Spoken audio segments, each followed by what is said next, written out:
Good morning, Sister Good Christina, Sister Christina Robert, morning, Papa. Sister Christina Rachel, Praise God, praise God, Sister praise God. Helen, Brother Sister Shantala, Johnson, good morning. the Shantala, praise God, good morning. Good morning, you, Jesus. everyone. Good morning, everyone. Sister Jane, praise God. There's Praise a God. person by the name Avinash. Morning, Papa. Good morning, everybody. Praise God. Praise God. Yeah, Avinash, you can unmute yourself. Yeah, brother, unmuted. Yeah. Go ahead.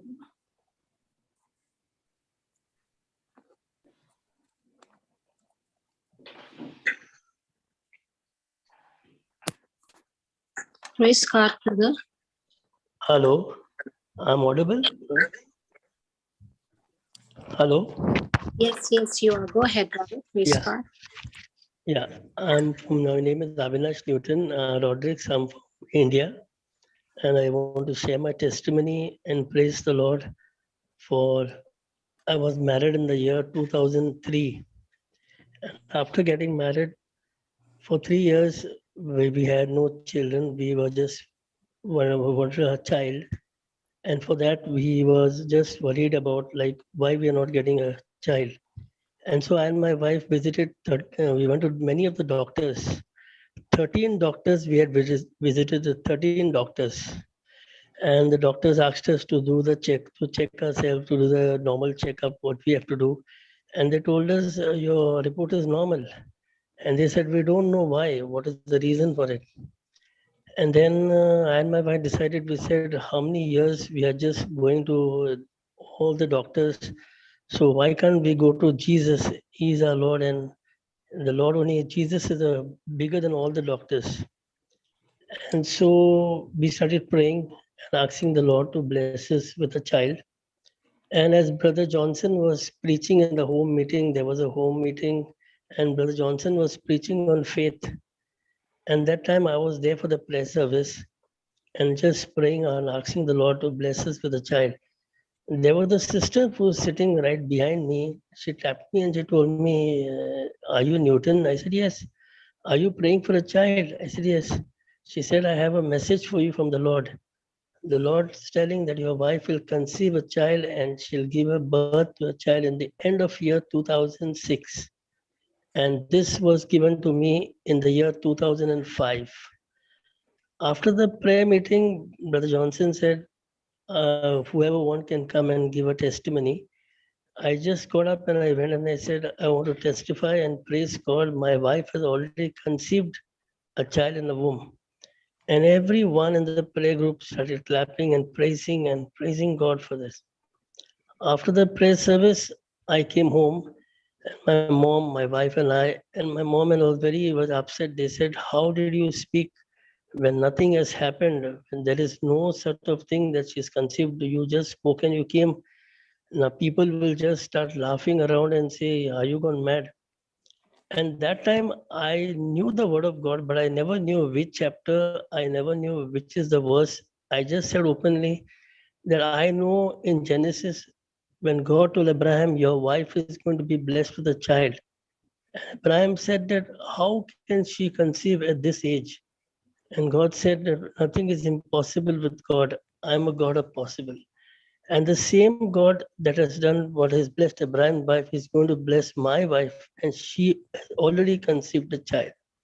And the same thing is happening, and you will see the glory of God. And then I used to move around.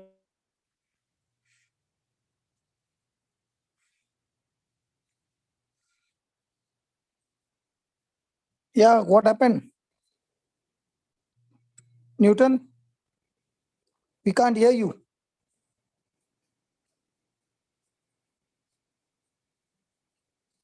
Hello, Newton? Can anybody hear him?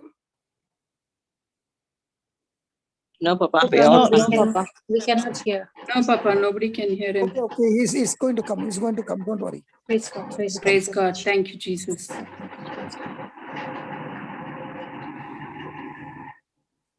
Hello, Newton? Make them co-host, Papa. So I made him He can. post. He went out. He's coming No. again. Yeah, he's already in. He's come. I could see his name.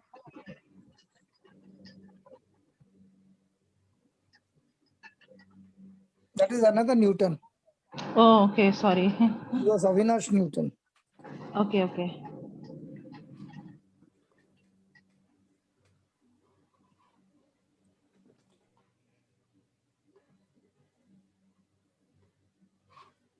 This is my early days in Bombay when I used to teach in Brother Vivek's place.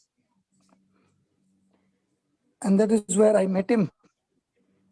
And that's where my topics were faith and the anointing of the Holy Spirit. And in those days, I used to be teaching on the fourth dimension. Praise God. Praise God. Wow, wow. This was somewhere in 2002. I was teaching on the fourth dimension.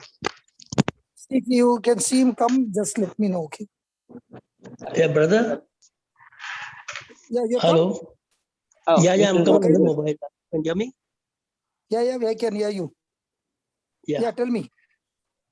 Yeah, brother. After that, I know where. Yeah, I was just praying, and then that my friends told me, "You never happened." I said, "No, you will see the glory of God." And my wife came and told me in the month of Feb, she is 2006. She said that I have already conceived a child in the womb. And that very moment, we started shouting and praising God and giving glory to the Lord.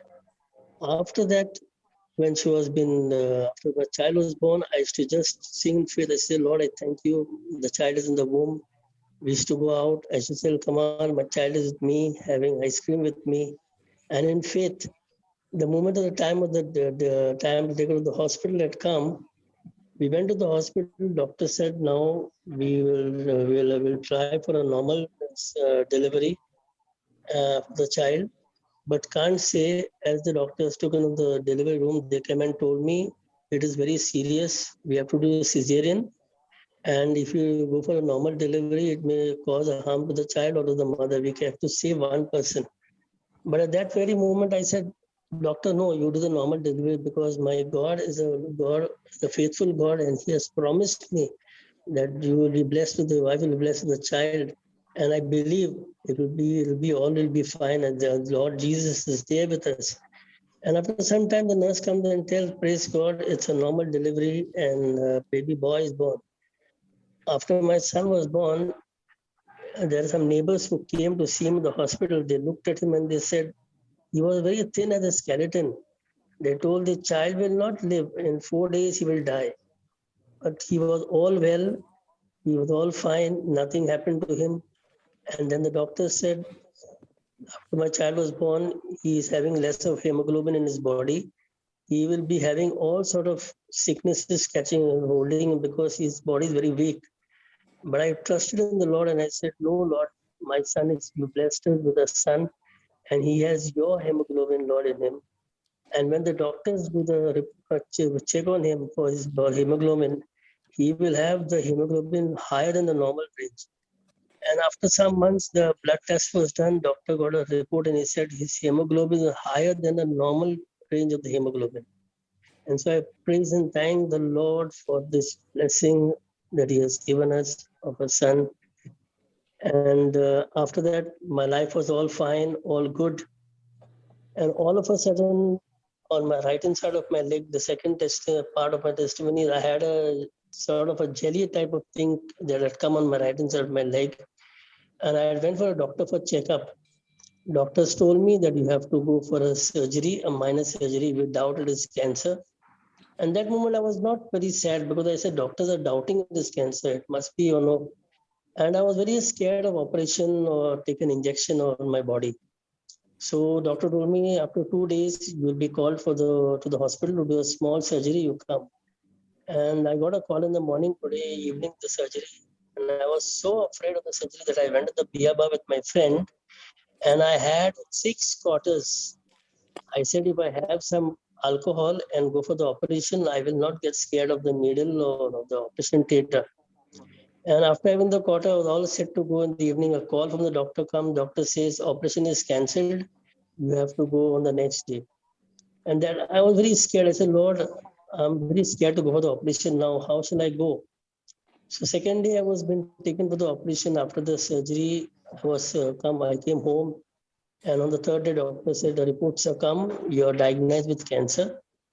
The moment I heard I got cancer, I started weeping. I said, Lord, I just got married, Lord. You gave me a son. Lord, I want to live to see my son growing. I want to see my family, Lord. Give me one chance to live, Lord. If I've done anything wrong, I ask forgiveness. Brother, the moment I said this prayer, the power of the Holy Spirit came on me, and I was filled with the joy of the Spirit in me. I forgot that I had cancer. I was so happy. I was moving around. I came home, went on my work. I had my business for Pepsi Cola business. I was just moving around. And my sister came and she said that what happened? My mom said he got cancer. She said, I can't believe he has cancer. He's so happy. He's so excited. I told my sister, it is the Holy Spirit of Jesus that is keeping me happy today. And then doctors, I wanted to avoid the operation. I was trying my best to avoid to go for operation. And so my sister told me, there is a homeopathic doctor, you go to him. I went to the doctor. Doctor said, see, you take my medicine for 10 years. Cancer will not come back in you. I told doctor, what guarantee are you giving if I take medicine for 10 years, I will not get cancer? He said, I can't give you a guarantee. I told doctor, sorry, I will not take your medicines. I will take the word of God every day in me, and I'm 100% cancer will never come back in me. Doctor said, I'm sorry, I can't stand your faith. You can move on with your faith. After from the doctor, I was been taken to another doctor, cancer surgeon. He said, we have to go for the major surgery because we have to cut that piece of your leg and remove that flesh out from there. And after I went to the doctor took me to the operation theater. I was given anesthesia for me. They asked me the whole body. I said, no, you can inject my half body only. And when doctor was operating me, I was giving my testimony of my Lord to the doctor. I was saying, doctor, my Lord has blessed me. He has kept me alive today. And one side operation is going on. And when doctor was cutting and removing the flesh, I could get a nice smell like a barbecue is being burned. I said, doctor, what is happening? Are you having a nice barbecue or roasting something? He said, doctor had a hearty laugh. He's saying, I'm operating you and cutting you all and removing it out from your leg. And you're a big joker. And he said that he was very excited. He called my family members and he told, I can't understand this man. He's so excited. He's fooling around. Operation is going on. After so many years as a cancer surgeon, I have first time met a person who is so happy for an operation and so excited. And he told me, what is that thing keeping you happy? I told doctor, I will tell you something. It is my Jesus who is in me. And when Jesus is in me, cancer cannot be in me because my Jesus is bigger than cancer. Doctor said, wow, praise God. And started crying. And I told doctor, I'll give Jesus to you also. After the operation, doctor said, you have to stay in the hospital for 7 days. You will have to go for chemo, radiation, and you have a life of only 3 months. Second day, doctor came to check me. He looked at me. He said, my urine stopped. After the anesthesia giving, I couldn't pass urine. And my mom spent the whole night with me in the hospital. Mommy took the Bible, kept the Bible on me and said, Lord, there are so many miracles, Lord, you have done, and it's written in this Bible. Please bless my son and bring the urine out. That one miracle happened in the hospital to glorify your name. As she said this prayer, I had a mighty flow of urine. The urine was so much of flow. Doctors came around to ask, and she started just telling doctor, it is the presence of the Holy Spirit of Jesus who has blessed my son, and the urine is released from him. The doctors came, second day checked me all over. They said, you look very smart and you're walking around. After having 22 stitches in your leg, you're walking, you're all fit. No 7 days hospital. You can get discharged the second day from hospital. After that, again, I was called for checkup. Doctors called and removed the stitches. They said, the wound is getting dry so fast. It's a big miracle. No radiation, no chemotherapy. You are all fine. But one thing, you have to come, you have to be for 5 years observation. Every three months, you'll have to take an X-ray and a sonography and come to the hospital. All 5 years, sonography and X-ray were normal. I was all fine. And today I'm having a gift of life, not for 3 months. I'm completing 13 years with the gift of life of cancer. When anybody asks me, how old are you? I tell them I'm 13 years old in the Lord. I could have died 13 years ago, but today my Jesus has kept me alive. I'm out of cancer. But I was a very alcoholic. I used to have a lot of alcohol. I couldn't survive without alcohol. In spite of Jesus blessing me with a son, in spite of Jesus getting me out of cancer, I never improved. I used to have alcohol every day. I used to spend 700-800 rupees in a day having alcohol. Having alcohol, there used to be a fight in the house. I used to fight with the wife. I used to hit her. I used to throw the things out of the house. I used to abuse in the house. And every day there were fights because of alcohol. And without alcohol, I should have lied at home. I'm just going out to get some vegetable. I used to go in the beer bar, sit and have alcohol and come home. Things became mess in my life. Everything became a mess. Before the month could come to an end, my money is to get over. I have a school bus here today. I started school bus service. While driving the bus, I used to keep quarters in the bus and have alcohol and drive the bus. Because I was so addicted to alcohol, I couldn't come out. It happened one day. My son was not well. I had to go to the doctor. I had no money. I had to sell my mobile. That day I realized, I said, Lord, today is a day I want to come out of alcoholism, Lord. I'm fed up. I hate alcohol. I hate having alcohol, Jesus. I want to come out of it. And if you don't get me out of it, Lord, I'll do anything to myself. And that very moment, I went to the church. I said out of the church, and I said, Lord, in the Bible, I don't know the gospel, I don't know the verse, I don't know the chapter, but Lord, I know there was a man who brings his father to you and come and says, Lord, this is my son. The unclean spirit sometimes throws him in fire, sometimes throws him in water and wants to kill him. Lord, pray for my son. And Jesus, you said, how long shall I be with you? Don't you have faith? And the father said, I have faith, Lord, but let I pray to increase my faith. And Jesus, you commanded that unclean spirit to come out of that boy. You said, come out of him and leave him and never return him in again. I said, Lord, you are right now standing in front of me. The same command that you gave to that boy, give that same command to the spirit of alcohol to leave my body right now. And I took my hand, I kept my hand on my head, and I said, I command the spirit of alcoholism right now to leave my body and never return in me again. That very moment, I felt something like a snake just went out of my body. And I started looking all around what fell for me because there were many trees around. And I heard the Lord telling me, my son, I have delivered you from the spirit of alcoholism. From today onwards, you will never have alcohol. Forever, from that day onwards till today. And the Lord said, till you exist in this world, you will never alcohol. I never went for alcohol. And today the Lord has blessed me and my family. There's a lot of peace in the house. The fights, abusing, everything stopped. Everything turned new. And today I want to thank and praise Jesus for all the blessings. Thank God for Brother Johnson. I used to go for his teachings. I used to come for the home teaching. He gave, the word of God was so powerful for brothers and brothers to preach. All the teaching of Brother Johnson's today, I have taken and I used it. I praise God. Amen. Newton, Yes, brother? can I tell them the episode where you gave up on the Lord? Yes, yeah. If you don't mind. No problem, brother. Sure, you can tell.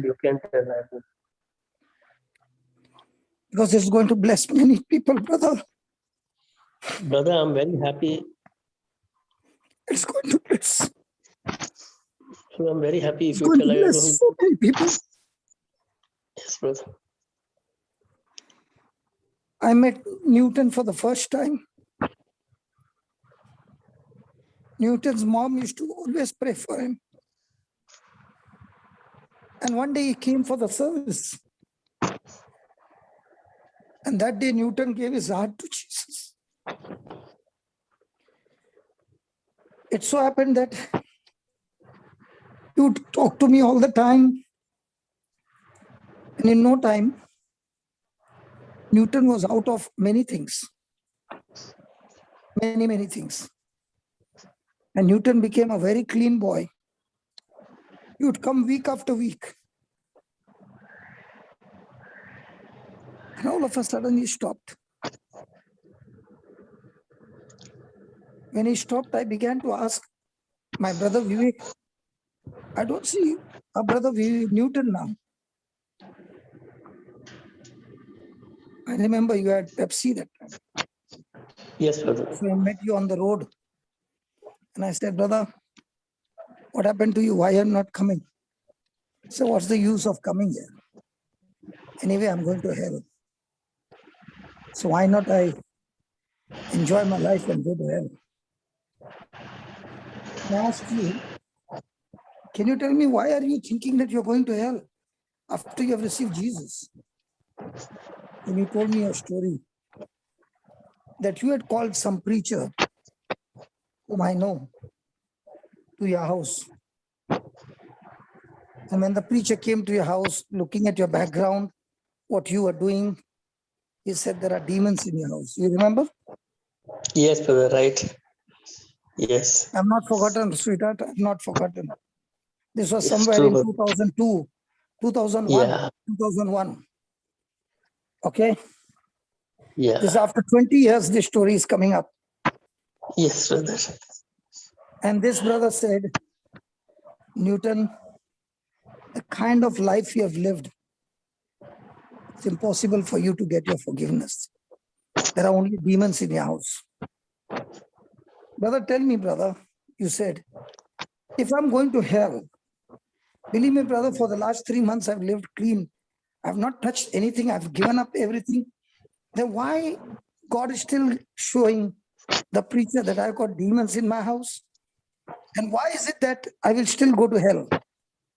So if I have to go to hell anyway, then let me drink and go to hell.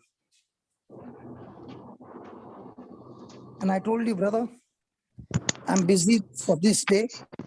You are busy in your work. Let's meet up on Thursday. I'll come to your house. And at that time, your sister was in Orlem. Yes. My memory is She had good. come to. My Yeah. memory Yes, is good. brother. I'll tell you the Yes. Yes. whole thing, brother. I'll tell you the whole thing. When you went home and told Mama that I'm coming to your house, your Mama was so excited. She called up your sister early morning, the previous day, and your sister had come with a child at that time. Is that right? Yes. Yes, brother. And I came to your house and you were not there. You had gone for your delivery and you Yes. told Mama, I'll be there. And I was there in your house. And your mother began to cry and said, brother, what can we do? Our house is having demons. Because the preacher had told that. So I said, okay. If the preacher said, yes, there are demons, why did not the preacher cast the demons out? And I will prove to you that there are no demons in your house. So she looked at me with tears. Your sister also was there, a small Yes. baby. And I said, Lord, prove to them that you are here in this house. I want you to prove to them that you are the head of this house. Yes, brother. And my God.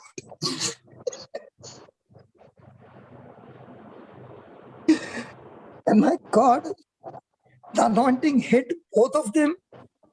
Your sister with the baby, she went straight like a stone on the ground, did not hurt herself. Your mom on the other side.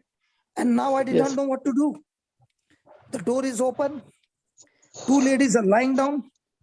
The baby is fast asleep. And I did not know what to do.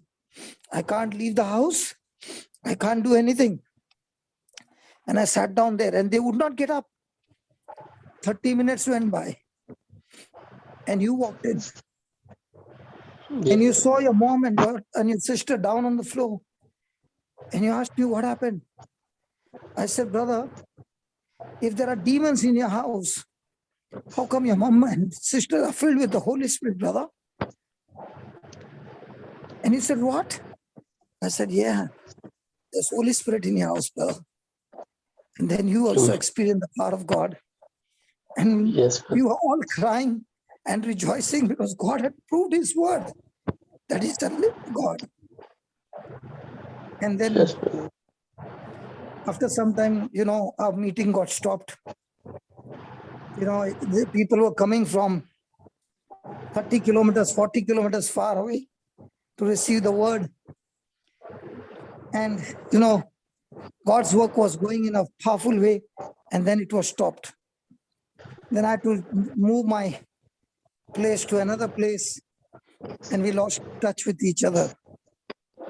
And I always remember you, brother. And I can never forget that episode that happened. And that episode has helped so many families. Just because the preacher said this, you stopped coming to church. But I don't know when you backslided because that time I was not there. But you had got a clean life. You started it clean. And at that time you were more than 40. Yes. And then you said, I want to get married. Yes, brother, right. And then you said, brother, at 40 plus, will I get a woman of God? I don't want to get married to anybody, a woman of God. I said, brother, 100% sure. The fourth dimension, faith. And you began to pray. Now tell me honestly, the girl that you had written and the girl whom you found, was it the same? Same, brother. Had she made up mind to get married? She never had a desire to get married. But when you went and saw, and she being in the Lord spoke to her, this is the man I've chosen for you. Is that right? Yes. Can you believe after 21 years, I can remember everything? Yes, God. Brother, there are certain things that have happened in my life. What God has taught me. I can never forget them because it's engraved deep inside my spirit. Like God says, I've written your name on the palm of my hand, of his hand. In the same way, he has engraved some truths that he taught me in those days. And I loved you more than ever. You know why? Because you had the guts to believe. Yes, brother. Because everything was against you. And your sister came from Orlem, and that day she got healed. And she got healed of her back. And when she got up, she said, brother, I had such a terrible back. My brother knows it. Now when I got up, there's no pain. Then I asked you, Newton, tell me, brother. Yes. Can demons be in your house and healing take place in your house? Never know. And then you said, brother, then tell me, how come the preacher gave me that message? I said, just because a preacher speaks a word does not mean it's always right. Just because somebody said, I'm a man of God and he speaks does not mean it is right. If Peter could stand near Jesus and tell Jesus, I will not allow you to go to Jerusalem, and Jesus turns back and says, get behind me, Satan. If Peter can make an error in the presence of Jesus, in flesh and blood, how much more every person can make an error? That line has helped me all the time. Just because you got a title does not mean you are right all the time. When you speak anything according to the word, you are always right. When you speak anything contradicting to the word, you are always wrong, and I reject it from the pits of hell. It's come from the pits of hell, and I don't accept it. I reject it. God taught me many years back. And that's why I've come out of that title of a person. The word of God is the title for victory. That's why when I remembered that, I got the same anointing and I was weeping just now. Because it is so fresh, brother. It's so fresh. You can go back to those days and you can experience the same anointing back inside of you. Wow. Wow. Those were the days the furniture would go out of Vivek's house. All the furniture out. The living room would be full. The kitchen would be full. Even in the bathroom, the chairs would be put. The bedroom would be full. The passage would be full. People would be outside. Oh, what a meeting that used to be. Ooh. Praise God. Amen. All the co-hosts, you can ask him as many questions as you want. He's all yours.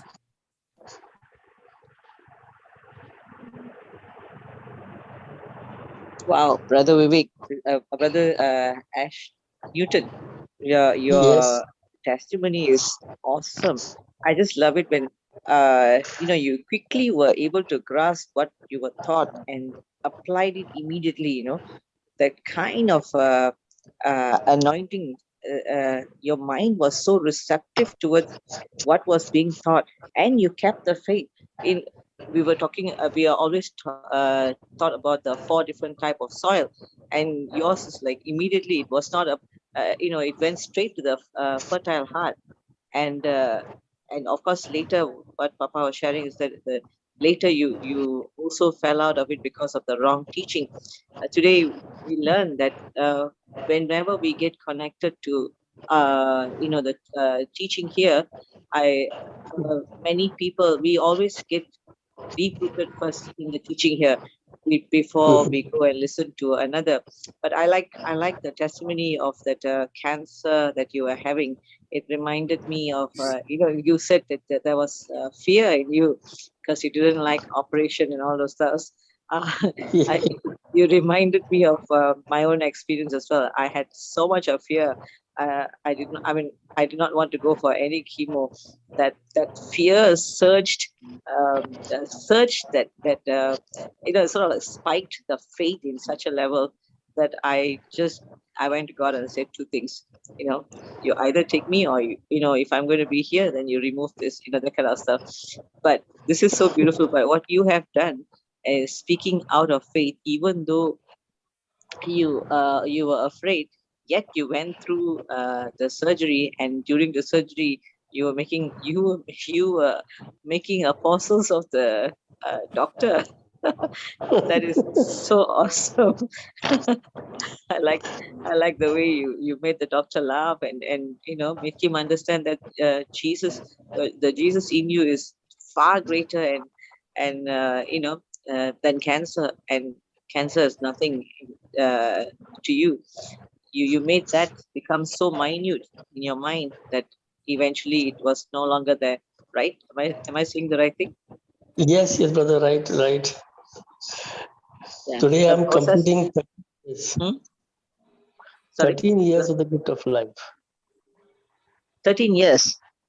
13 years. Doctors 13 told me years from the day of cancer. But what about the life before that?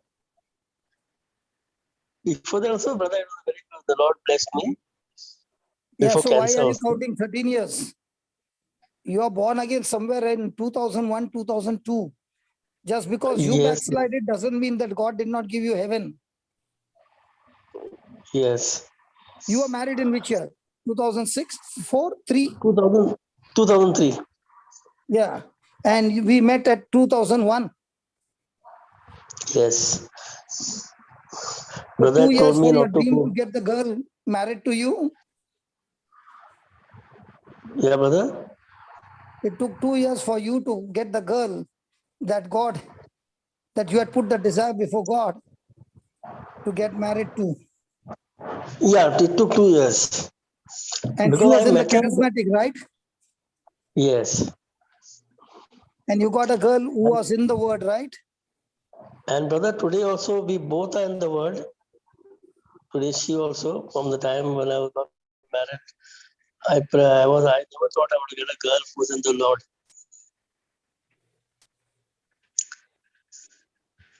But I think so before that, I had walked out from because the meeting had closed in Brother Vivek's Yeah, place, so Vivek's I was place. moving somewhere Yes. else. So I did Yes. not get much conversation with her. They shut in the church in St. Louis Church after Yeah, that. yeah, St. Louis Church, yeah. Yes. Could you even think that what was in the gullies, God would make it so big, Baba? No, brother. Actually, I was been called good for nothing. People used to call me good for nothing when they say. I was been labeled by calling good for nothing. But today, the Lord blessed me. He exalted me so high. The same people, when I meet them, they say, "We can't believe it's you." They used to call me mad at my workplace. I used to work over there. They say, "Hey, mad, get this thing and come here. Hey, mad, get that thing and come here." And those same people are telling, "We used to call you mad today. We are mad." And you have reached. And I told them, "It is the mighty work of my God, Lord, Jesus in me, that has taken me, exalted me." Wow. Your chapter 29 of Acts is so beautiful. Brother, they used to call me mad. I was been labeled mad. I was working in a fabrication shop where we make grills and all. My colleagues used to say, "Hey, mad, get the hammer here. Hey, mad, get this here." And one day when they met me, they came crying to me and telling, "You are so smart and we used to call you good for nothing. But today, how is that you have reached?" I just told them it is Jesus. And even today, brother, where I'm staying here, I distribute Bibles. The Lord anointed me. I meet people. I just give them the Bibles. And it is not I, it is the Lord who is doing it to me. Hindi, Marathi, Malayalam, Tamil. People sponsor the word of God. I meet the non-Christians and we go and speak to them, telling them about Jesus. And so many things the Lord is doing. But I cannot forget Brother Johnson because his teaching was so powerful. And Brother Johnson, you remember the people used to flung and go when you used to stretch hands over them. There are people could hear, and so many healings and deliverance, and people used to flung from so far places in that Vivek's place. Yeah, people used to come. They used to ask Vivek which week. It used to be on a Tuesday, I think. Yeah, the Friday, brother. Friday. So The people would ask Vivek which week is I'm coming, and that week the crowd used to be double up. And you should just start preaching the word of God, and the anointing used to flow, and people used to start shaking and all over there. Just used to preach the word of God and the anointing, and people used to scream, and healing used to start taking place. Praise God, those were the days. And now it is all silent, but the healing is more deeper now, because now people are understanding the word of God more. And now the people who are getting healed are going and becoming warriors themselves, and they are going and doing the same job I'm doing. Yes. That's more beautiful. Yes, brother. Praise God. Yeah, anybody wants to ask something? Praise God. Praise God. Go ahead, Sister Helga. Go ahead, sister. Go ahead. No, go ahead. You're still on, sister. You've not finished. Go ahead. I just want to know, when you were so deep-rooted and you saw miracles after miracles and you knew your God was so big, and what made you move out to fall out of favor? There must be something that has the way you were deceived. Can you share that experience? Which The after that I backsliding. left. Yeah, because I had met a brother who is one of our relative only. And then he got a message that I'm going to this press with Brother Johnson to hear the word of God. So he came and told me, "See, don't go over there. We'll start the prayer meeting over here at your place. And by going there, you start here and you're having, and I had some problem. He said, there are demons in your house.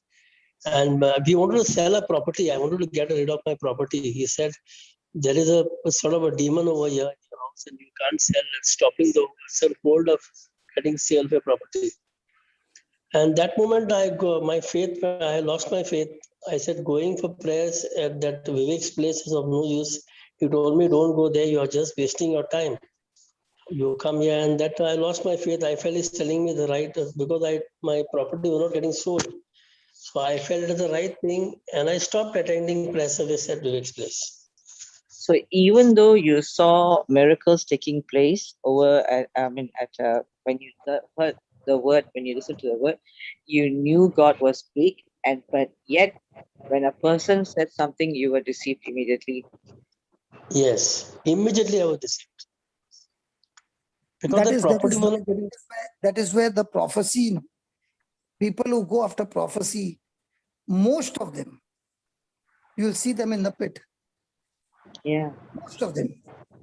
It is another kind of horoscope. Correct. And Newton is one of them. Yeah, and the line between it is so thin. God even showed him in his house. There was healing, everything. Yeah. But the other person who was conscious, see, I used to go once a month. So fellowship with once a month and fellowship with a person practically in a week 3-4 times. Is it going to affect a person? Now you nailed it, Papa. Fellowship. Yeah, I would go to Brother Vivek's place once a month because there were other preachers also coming. And this person used to be with Newton, talking to him so many things. And my name was always blacklisted from the beginning. Okay. So it was always told, this fellow, don't go to him. He's not a Catholic. He's this, he's that. Because Catholic Holy Spirit and other people's Holy Spirit is different. Praise God. Holy Spirit had no problem with Catholic, Protestant, Pentecostal or anybody. Correct. Okay. So people were discouraged to go for the meeting. And then even Vivek had to close down because of that. So there was two options for Vivek. Either continue calling me or shut down. So I said, brother, don't shut down. I will go to some other place. You can continue. But we always were good friends. And even now we are good friends. Praise God. Praise God. So God moved me from that place. And that's when I lost in touch with Newton. And I'll tell you, after so many years, he came today on the line. But I remember those days. So getting messages is so very dangerous. When you are not rooted in the word, you will believe the person giving you messages. And that's when people get lost. And it's a miserable life. Because those messages will put more and more fear into you. And a person who lives by fear is a torture day and night. Papa, you nailed it just now by saying the word fellowship, because you know why? Now we are fellowshipping with you daily. It's not like, in those days you only get to meet them when you travel and wherever you go. But this is so beautiful what God has done during our time now. Because during those days we did not have YouTube and all, no? So you had to be physically present to receive the word. We did not have all these facilities. So today God has given us such good facility that you can be connected to the ministry right in your home and fellowship with the Lord. So his problem was that he had a wrong fellowship. And that wrong fellowship took him even more deeper on the wrong side. Praise God. Yeah. Sister Christina, go ahead.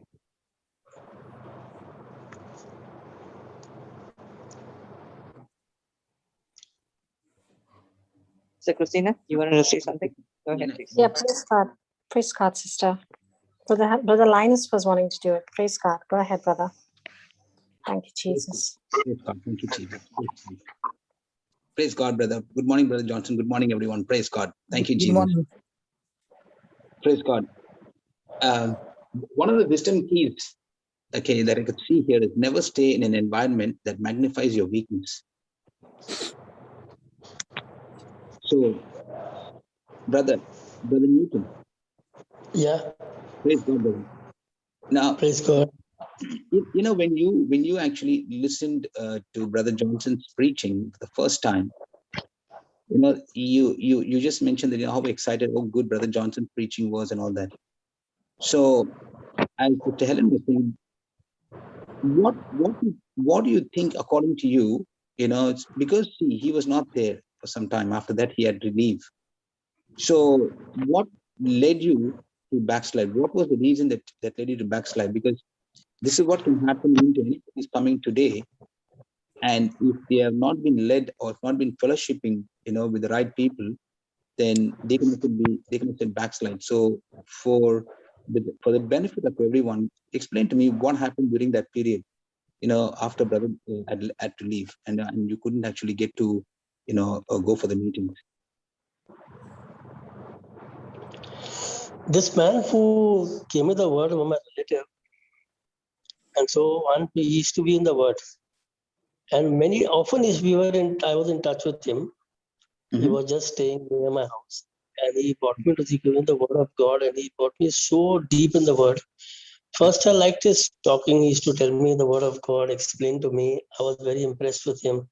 Because after this stopped over here, and he told me, we'll start a prayer service at your house. And I will give the word, he said. And that in those days, I wanted to sell my property. So I told him, I just took a chance. And brother, can you pray and let me know why my property is not getting sold? For so many years, I'm trying. So he prayed and told me there's a demonic evil spirit in your house. So this property is not getting sold. And why are you going for the prayer service at Vivek's place? You don't go over there. You be here. Going there, nothing will happen. After going there for prayer service, did your property get sold? Did they tell you what is the reason in your property? I am telling you, your property is not getting sold because someone has done some, jadoo or something like a witchcraft and put on your property, not getting sold. And that very moment, as this brother used to give me the word of God, he used to call me, explain me the word of God, and I used to go out with him also. I went so deep into it. I felt what he was telling me was very right, but it was a true thing he's telling me, and I believed in him. And I stopped going for the press event at Vivek's place.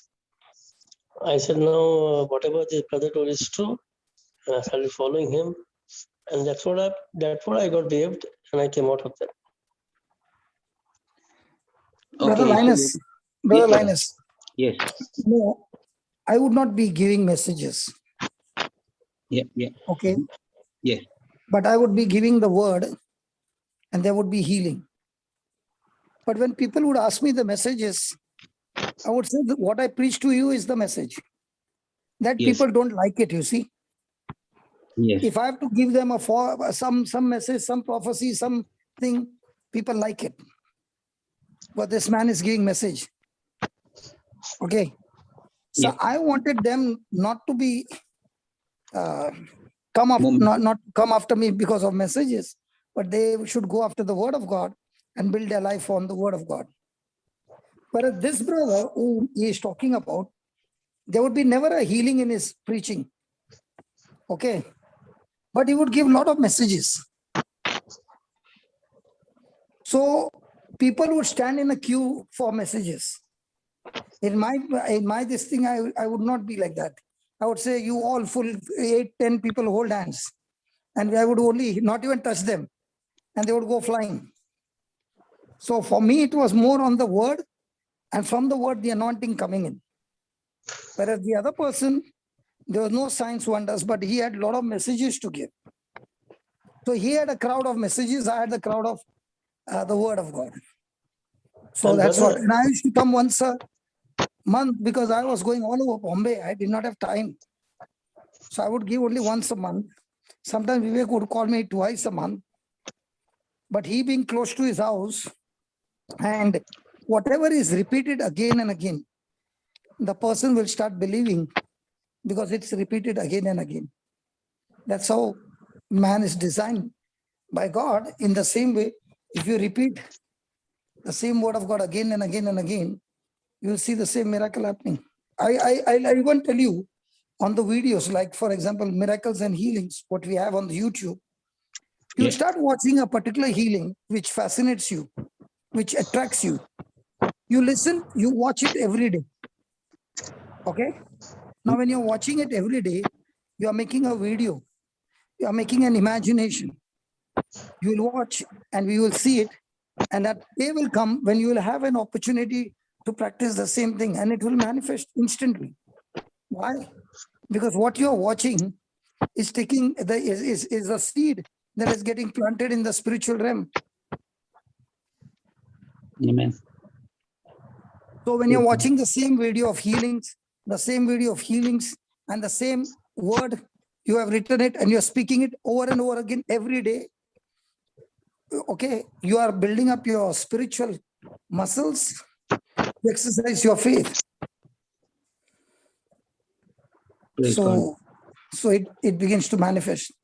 So that is how you can use the fourth dimension and tap into the fourth dimension so quickly by watching it on the videos. That's an advantage that we have. Praise God. So these are the secrets that the Lord began to teach me. But And during also- that time, there were no videos. Praise God. But later on, when I watched on Miracle Net, Benny, okay, and there was another person by the name Rodney Brown. When I began to watch them and people going like a pack of cards, I began to imagine even on my bed. And as I would imagine, I would speak the same words again and again. And when I went and stood there and I spoke the same words, the same anointing began to flow. So I'm sharing with you these secrets. This is how you tap into the fourth dimension. Praise God. When you love any person, that love will connect you to the anointing. When you hate that person, then what anointing was connected will be shut down. Because everything in the kingdom of God operates through love. So if you are bitter with somebody, that anointing will shut down. That's how the system works. So Love is your connector. So Amen. now what he had received, he cut himself off. So he invited some other force to take over and he got lost completely. Praise God. That's why offense and bitterness is so dangerous. Jealousy is so dangerous. It will take a person into such a curse that the person will not even know that he's drifted away. The best thing is to see how can I pick up somebody on a lower side and lift that person up to the higher side. If that is your attitude day and night, God will lift you up so high that is beyond your imagination. And if you are trying to put others down and you rise up, you are going into the pit. Guaranteed. You are operating on the demonic principles. Yeah, Praise God. that's how it works. Brother, that's so beautiful. You know what I was thinking of, brother, when Brother Newton was saying that he came and listened to the word, and he was totally. I believe he is a new creation at that time. He is, because he gave his life to Jesus. Now, now, what actually happens is, from there on, you got to start feeding your spirit man, because all those negativity, all those activities that you did, the wrong things, and whatever you did, okay, all that sin, everything is gone, and now your heart is clean. Now, it's very important to sow the seed of the word of God. Now, during this time, if you go and start, it's like this. Even though we have a beautiful lawn at home, we've got a fantastic new lawn. There will be weeds coming from somewhere, brother. Somewhere the weeds start to grow. If we are not going to uproot that weed straight away, what happens is that weed will begin to grow and take root. And from one to another, it keeps on spreading. Now, I believe, because you gave him the thirst for the word, you gave him so much of, a zeal for the word of God. I mean, through the Holy Spirit. Okay? The Holy Spirit actually working in him, was not giving him the thirst and the zeal for word. Now he was searching to have more fellowship with the word of God. Okay, and he wanted to grow in that spiritual walk. But little did he realize that he went in, and the word of that minister or that the pastor, it completely changed the course of his spiritual walk. No. He was not a pastor. He was a very, very active member in the church. Okay. So he was always a very active member in the church, and he had a good stand on the church. But I was a blacklisted in the church. Please understand the background. Yeah. He is having a big position in the church, and I am having a blacklist in the church. Okay, got you. So now he is a new baby. So he is going to believe. That's what I'm saying. Told. Exactly. So in my life, I've seen that I got blacklisted when I was only 3 months in the Lord. Because in the 3 months, I was already casting out demons and healing the sick. I was on a very fast track. So I got blacklisted at a very, very young 3 months old baby. And in that 3 months time, God began to teach me, and he said, don't bother about what anybody is saying. You continue with the work that I'm giving you. So I would go to any place, anytime. And I would start anywhere, or even on the streets.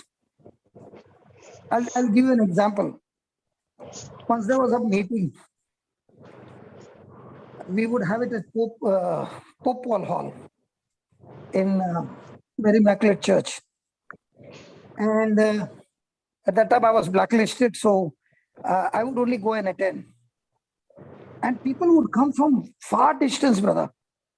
It would be on a Tuesday, I think, or Thursday, I don't remember.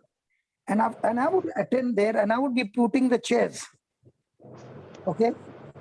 That chairs was my ministry. I would be putting the chairs and blacklisted. So what used to happen, because of the chairs, everybody knew that he is going to come. So after the meeting would be over, when I would stand at the parking lot, there would be people who would come for different issues. And I would get every week, people outside at the parking lot. So there were times when, 8, 10 people would be there. So I did not want to talk to 10 people individually. I would ask, what is your problem? Hold hands. And I would just say one prayer, and the anointing would be there. And some of them would be fallen on the parking lot. Praise God. So I could not do the ministry in the parking lot. So I went outside the church compound. So I would meet them in a restaurant. And I would do the same thing in the restaurant. Wow. But I never stopped doing it because God had called me to do it. And I was going on with what the Lord had called me for. And it just went on increasing and increasing and increasing. So actually speaking, the opposition actually helped me to grow more stronger and bolder and courageous and ignore those things which were not profitable. Amen. So I just started ignoring it. And I just started focusing on what the scripture says and the truth says. And as I began to move in that direction, it did not bother me what people called me and what people named me and how much they blacklisted me. It did not bother at all because God's Spirit was working in me. Amen. Amen. So for me, it was like this. If I open the Bible, I will not close the Bible till I see signs and wonders. Praise God. That's how I was. And that's how I am even today. Amen. Amen. Yeah. Yeah. So that means what we are learning from here is, even though, you come for this teaching, even though you come here and listen and understand and make Jesus into Lord God and Savior and all of that, your new creation. Now, the most important thing is between now and how the next few days or the next few months, how you grow your faith is very, very important. How you build in one line. Yes. Minus one line. Yes. Your future is simple. Who do you choose to believe? Kalas. Yes. Yeah. One line only. Who do you choose to believe? Yeah. Amen. Who do you choose to magnify? Kalas. If that is right, everything will go right. If that is wrong, your future is gone for a toss. Whoever you are. Yes. So in other words, brother, you're saying no matter who's preaching, get back into the word and just make sure that this word that is being preached is in alignment with the word of God. What happens is, brother, what happens is, brother, Yeah, people look at the person's title and believe that everything is right. absolutely. Not necessary. Your title can be right, but what you are speaking might be wrong. Yes. Because every person in this world is capable of making an error. And if he has made an error and I'm believing that error, which is not the truth, he is already gone. I'm also gone with him. Even though I'm believing. Because I'm believing an error. What happened to Adam and Eve? They believed an error. It was who they chose to believe. They chose to believe Satan. And they said, we don't want to believe God. It changed their future. Even today, the same thing is happening. What happened in Newton's life is the same thing. He chose to believe this other person because his titles were very clear. My title was all totally gone case. Praise God. Praise God. So it's so important. That's what I'm thinking, brother. This testimony is so powerful because That is why when he said no, I Yeah. asked him, can I share that? And I know what I shared is under such an anointing. And I know so many are delivered from that stronghold of horoscope messages, Yes. Christian horoscope messages by preachers. Amen. Praise God. In the Bible, when you see the prophets, they would get the message once in a while. But the prophets of today, they get it in every meeting.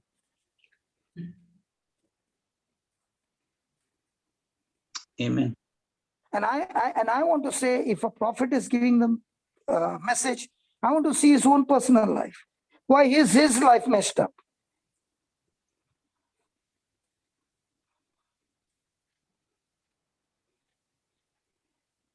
It's Come so on, easy. those who have eyes, open your eyes to see. Those who have ears, open your ears to hear. But those who rely on the written word of God, that prophecy can never go down. Never. Impossible.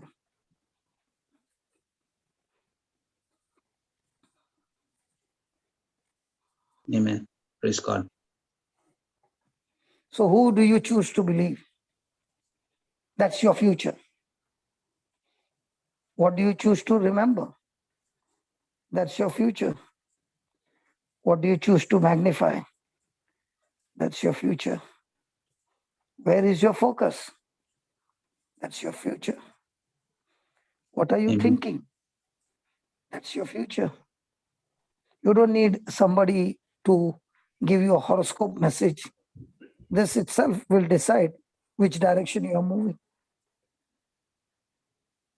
And that's why it's not a game of luck. It's a game of choice. It's a game of skill. It's a game of trusting in God, not on physical evidence, but on spiritual evidence. And that spiritual evidence is based on the foundation of the word of God. That is why people will say, how come you're so much talking word of God, word of God, word of God? I know that word of God has saved me from hell, man. That's my relationship with God. If it's irritating you, it's your problem, not mine. Psalms 1 says the person delights in the word day and night. He meditates on the word day and night. And he's like a tree planted by the rivers of water. His leaves never run dry. Wow. He brings forth fruit in due season. And whatsoever he does shall prosper. Amen. So Amen. I might sound to you like a Pentecostal Protestant or whatever, but the Bible is, the word of God is the same. The New Testament in the Pentecostal, Protestant, and a Catholic is the same. Christ is the same. The Holy Ghost is the same.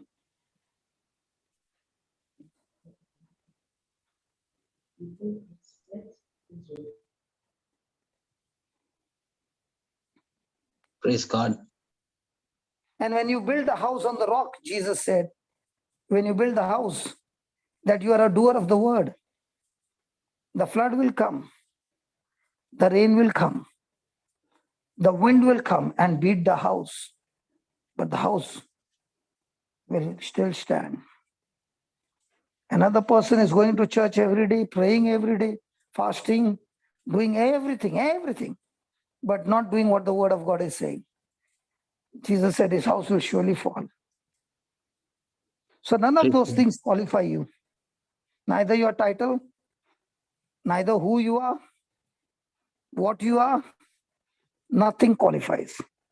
What qualifies is what is the proportion to which you believe the word of God. At what level, even under pressure, you are still a doer of the word. That's what decides whether you're a victim or a victor. And that being a doer of the word is not with your willpower, with your self-effort, but by grace through faith. And if it is self-effort, again you are in a bashing.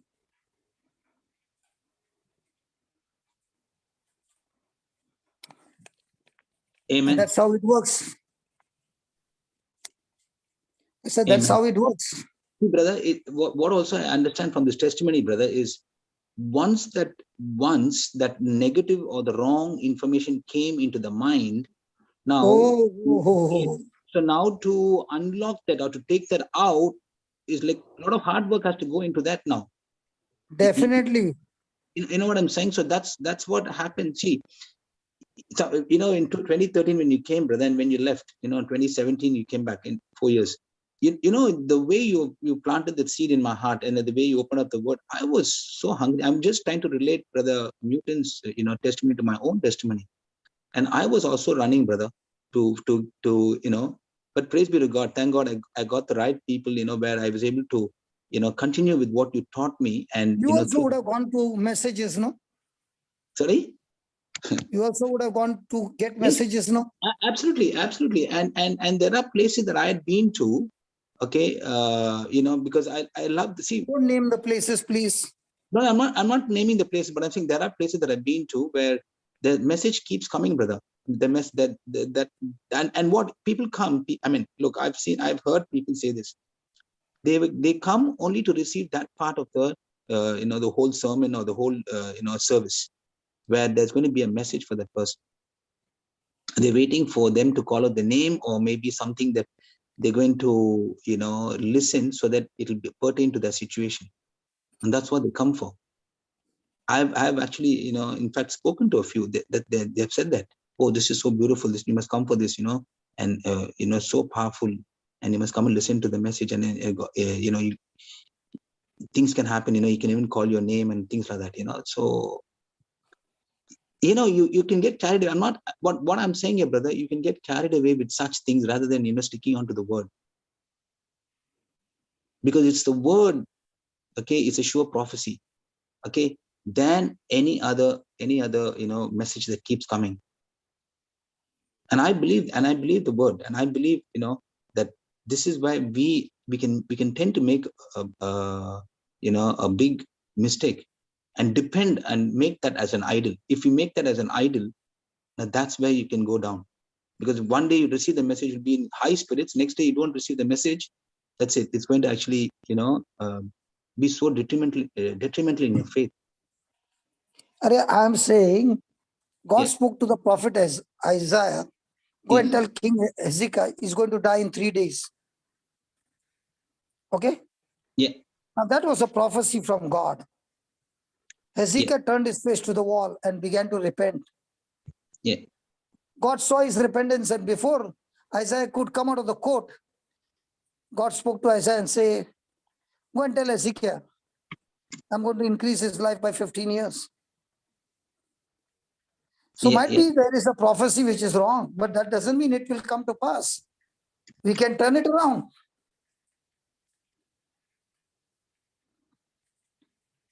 Come on, we can turn it around, man. Amen. Amen. None of you look to be happy. And turn it around by going back to the word. Praise God. Yes. Praise God. Yes. You can turn it around with your faith. Yes, absolutely. And God is always pleased with faith. There's nothing else that can please God. Amen. Praise God. Thank you, Jesus. Praise you, Jesus. Open to Galatians 3, 9 and 10, brother, and see what does it say. Galatians 3, 9 and 10. Okay.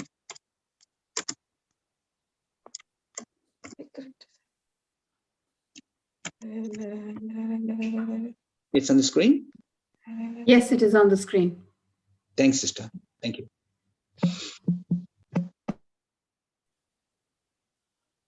Okay, so then, they which be of faith are blessed with faithful Abraham. 10 says, verse 10 says, for as many as are of the works of the law are under the curse. Say that again. For as many as are of the works of the law are under the curse. Then, for it is written, cursed is everyone that continues not in all things which are written in the book of the law to do them. so what is he saying? If you are saying, I'm going to obey the law, and if you miss one, just one, you are under the curse.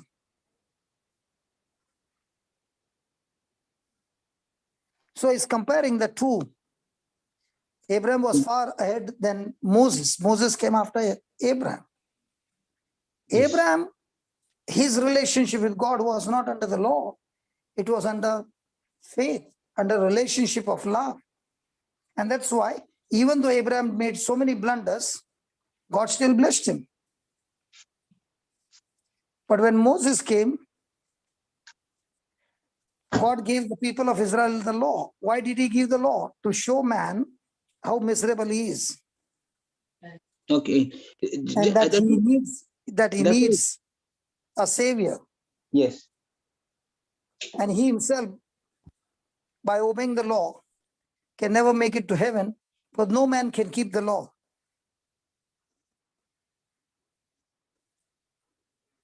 And that's why the law had around 600 commandments.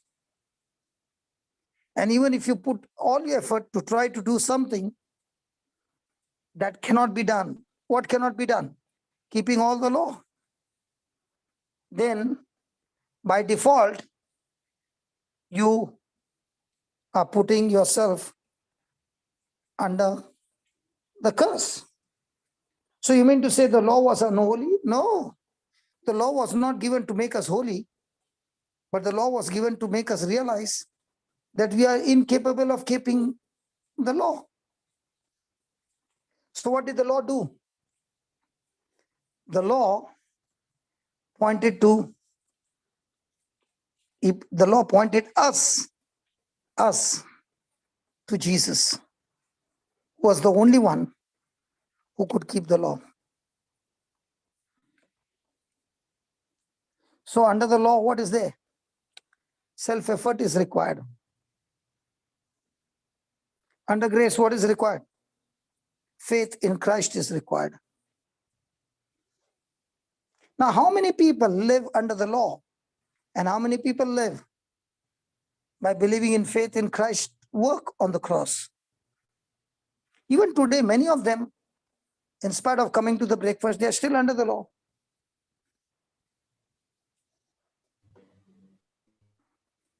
Give me Galatians 2:16. Praise God. Thank you, Jesus.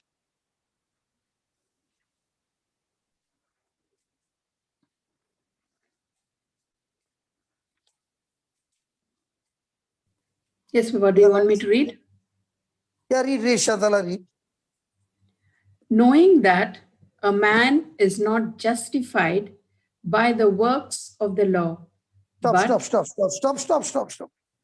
It did not affect you, Shantala, what you read? Now you're reading again to see what you read. Yes, Papa. Shantala? Yes, Papa. Knowing that a man is not justified by what? By the works of the law. no man can be justified. What is justified? Your case has been tried and you're found not guilty. All of us are found guilty according to the law. But, read that, but by the faith of Jesus Christ, even we have believed in Jesus Christ. so whose faith? Whose faith? Jesus Christ. Jesus Christ. Faith of Jesus Christ. Faith Even of we have Jesus believed Christ. in Jesus Christ. So are you believing in your faith or the faith that was given to you through Jesus? The faith that was given to me through Jesus. And did you work for it or was it given to you free? Given to me free. So when you believed in what Jesus did for you on the cross, what happened?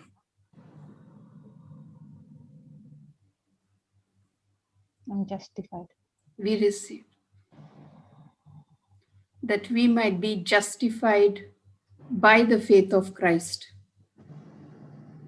Praise God. Thank you, Jesus. And not by the works of the law. And For not by the works of the law. Shall no man be justified. No flesh be justified. Praise God. So if any person is trying to do anything in the kingdom of God with his self-effort, he has just missed the mark. He just got disqualified. But if the same person is believing in the works of Jesus, praise God, Praise God. he has got the victory.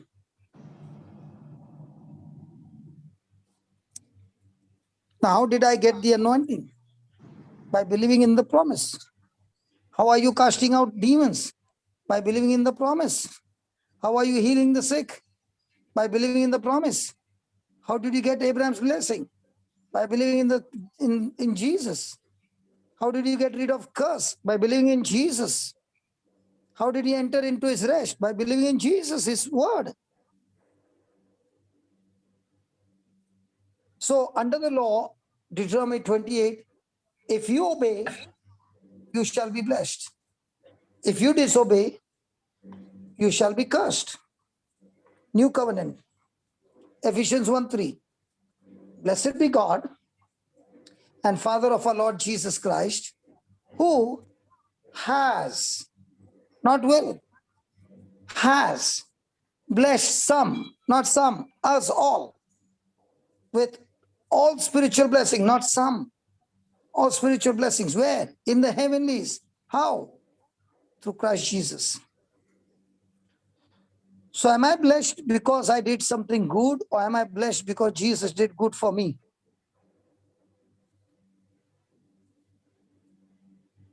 So when you go to God and say, God, please bless me, is it scriptural?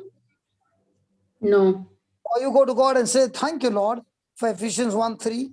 I choose to believe I'm blessed. Not Amen. by my works, Amen. but by the scripture that says I'm blessed. Praise God. So how many people go to God and say, God bless me? All of us. Everyone So of you know us. what you just said? You said, God, you're a liar. You have not blessed me. So bless me now. Mm. And it's totally unscriptural. Because God said he has blessed us all with all spiritual blessings in the heavenlies in Christ Jesus. If you are in Christ Jesus, you're already blessed. Amen. Amen. Amen. Amen. Amen. Amen. Praise God. Thank you, Jesus. So how many people are struggling? God bless me. God bless me. Can you just pray over? Can you just pray over me and bless me? That's a lie. And that's what was the difference, what I began to teach in those days. And these teachings really were like, where did this man come from? From some planet? How can you get blessed when this man is drinking day and night? He's getting blessed not by his works. He's getting blessed because Jesus died for him and paid the price for him. He's blessed. Now, once he believes that he's blessed, he will live like he's blessed.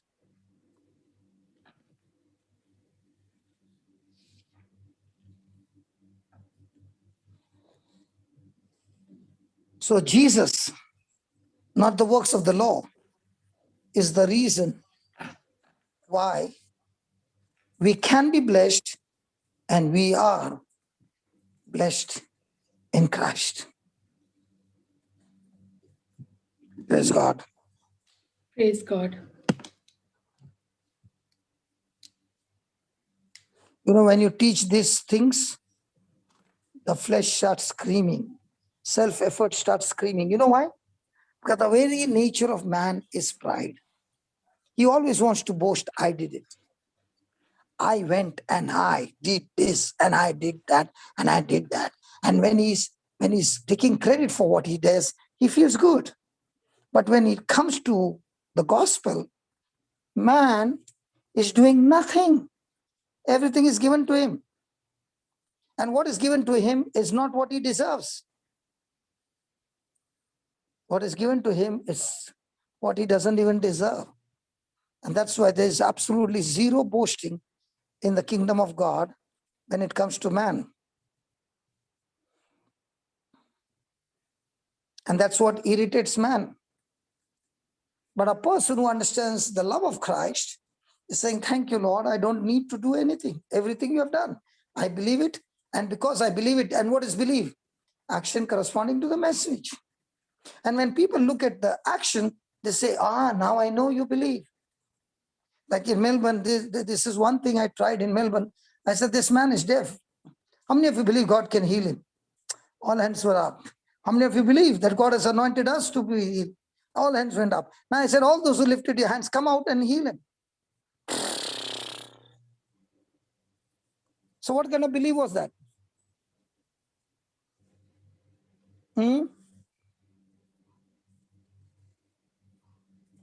That was a mental belief, not spirit belief or Bible belief. When there is a Bible belief, you are at rest. That even when you are putting that finger in the ear, you are already at rest. Because you are saying, God, I'm not the one, you are the one who is doing it. I'm only the one who is exercising my faith. And that faith can be seen in action.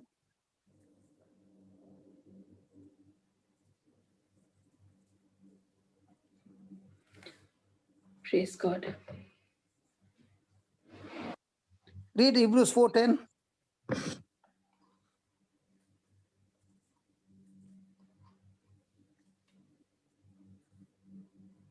For he that is entered into his rest,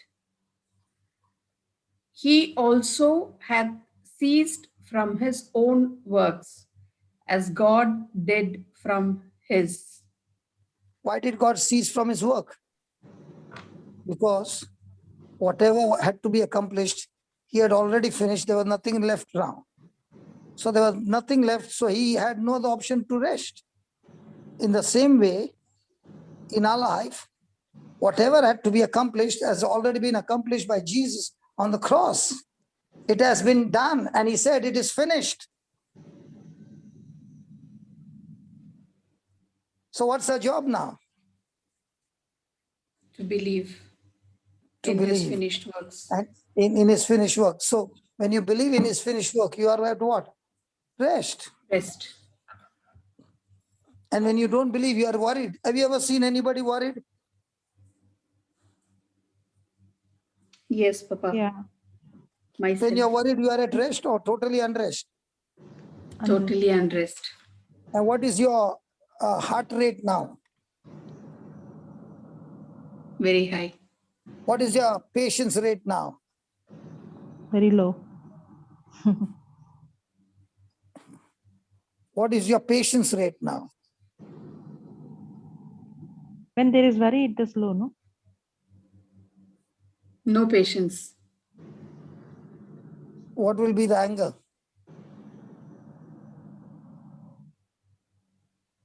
High.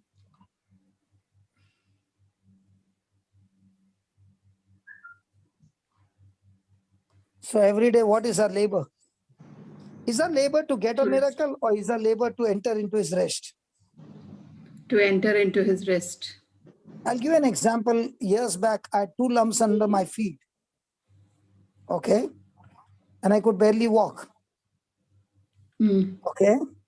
And I could see people getting healed of lumps.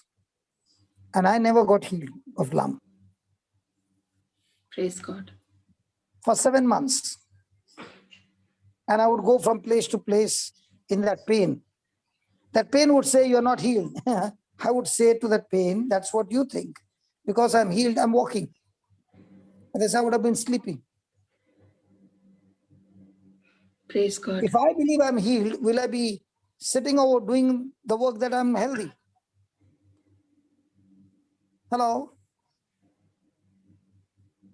When I had to go to another country and I was struck with malaria, I was at rest 2 days, preparing myself for the notes. 3rd day, no malaria coming from Africa. Praise God. Thank you, Jesus. So the question is, are you entering into his rest? Now, entering into his rest doesn't mean there is no storm. That doesn't mean there is no battle going on. Jesus in the boat, where there was a storm, Jesus is at rest. What about the disciples? Thank you, Papa. This is so beautiful. Preach it, please. What about the disciples? They are at unrest. And when you are at unrest, the one who is at rest, you start hating him.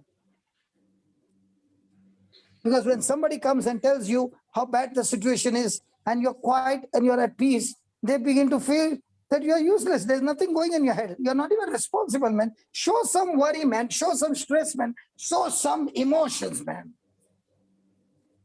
Foolish, man. Not even responsible. That's what the world is. But a man of faith is saying, the war has been won. I'm on the victory. God is on my side. And when God is on my side, who can be against me?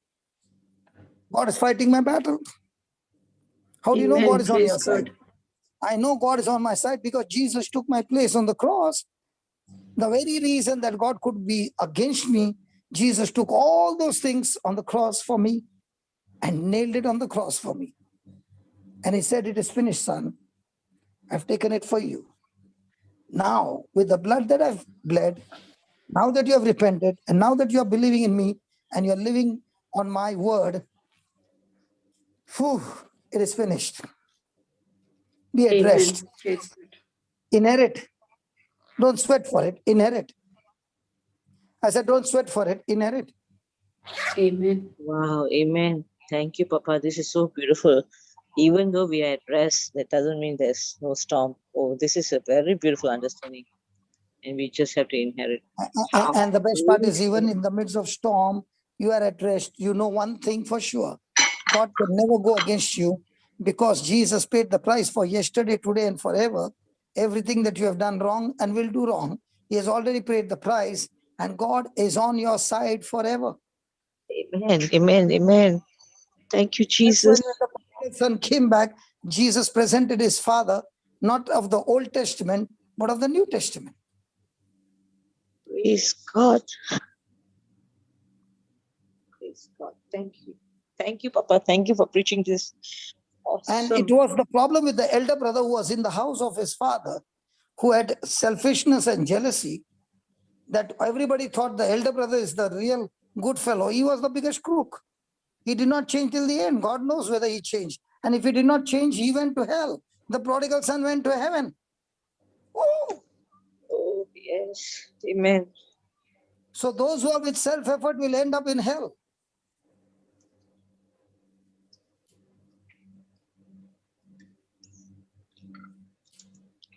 And that's why those who are self-righteous, they really get angry with people who got forgiven of all their past. And now God is doing wonderful things in their life. They can't understand why. Because you are living under the law. I'm living under grace. I'm not working hard to get something. I'm believing and signing the application of my inheritance.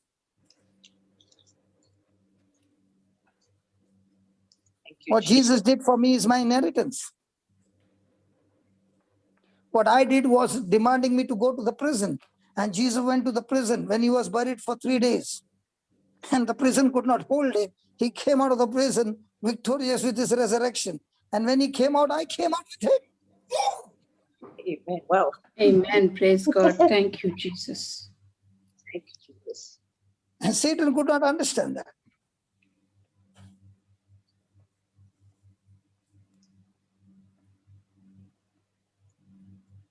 That was a fantastic strategy. You can never understand that. So what is our everyday breakfast learning? Our everyday breakfast learning is we do not go back to the old covenant, but we live under the new covenant. And the focus is how quickly can I learn how to enter into God's rest from my self-effort.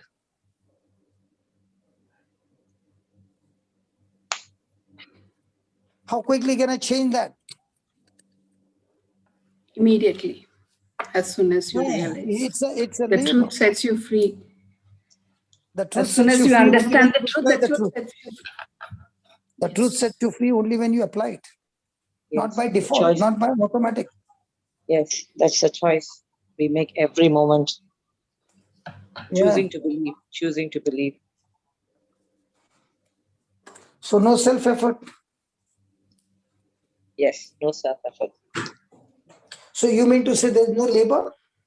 Of course, now we want to do the labor because of the choice that we're making. Yeah, now the labor is on what we believe. Yes.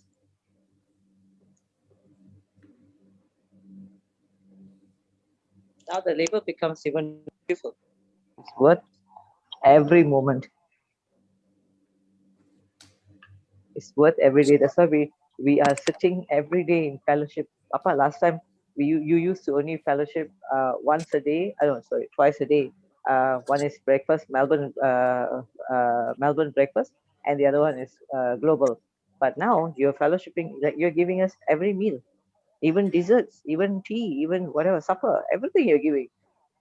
You can go into every channel in a day. You're preaching like so many times.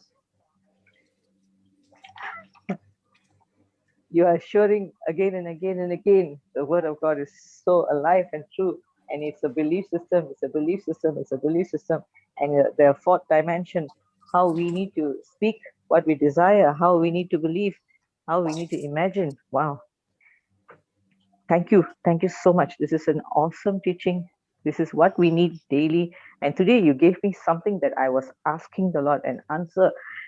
When you are at rest, the storm comes, does that mean that I'm not at rest?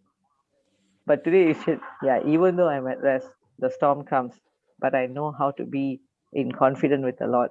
I know how to walk in fellowship. I'm not shaken. Thank you, Papa. Amen. Amen. Praise God.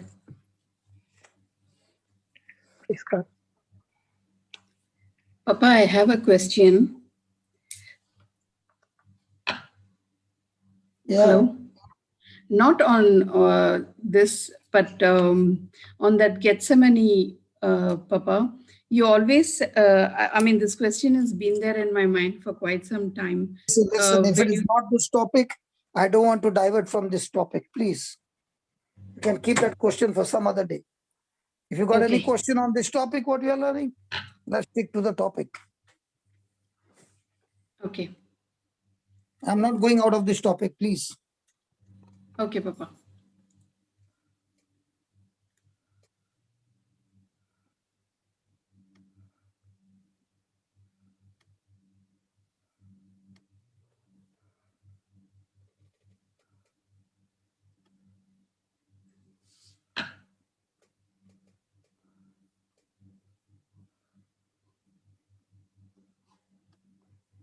What do we do?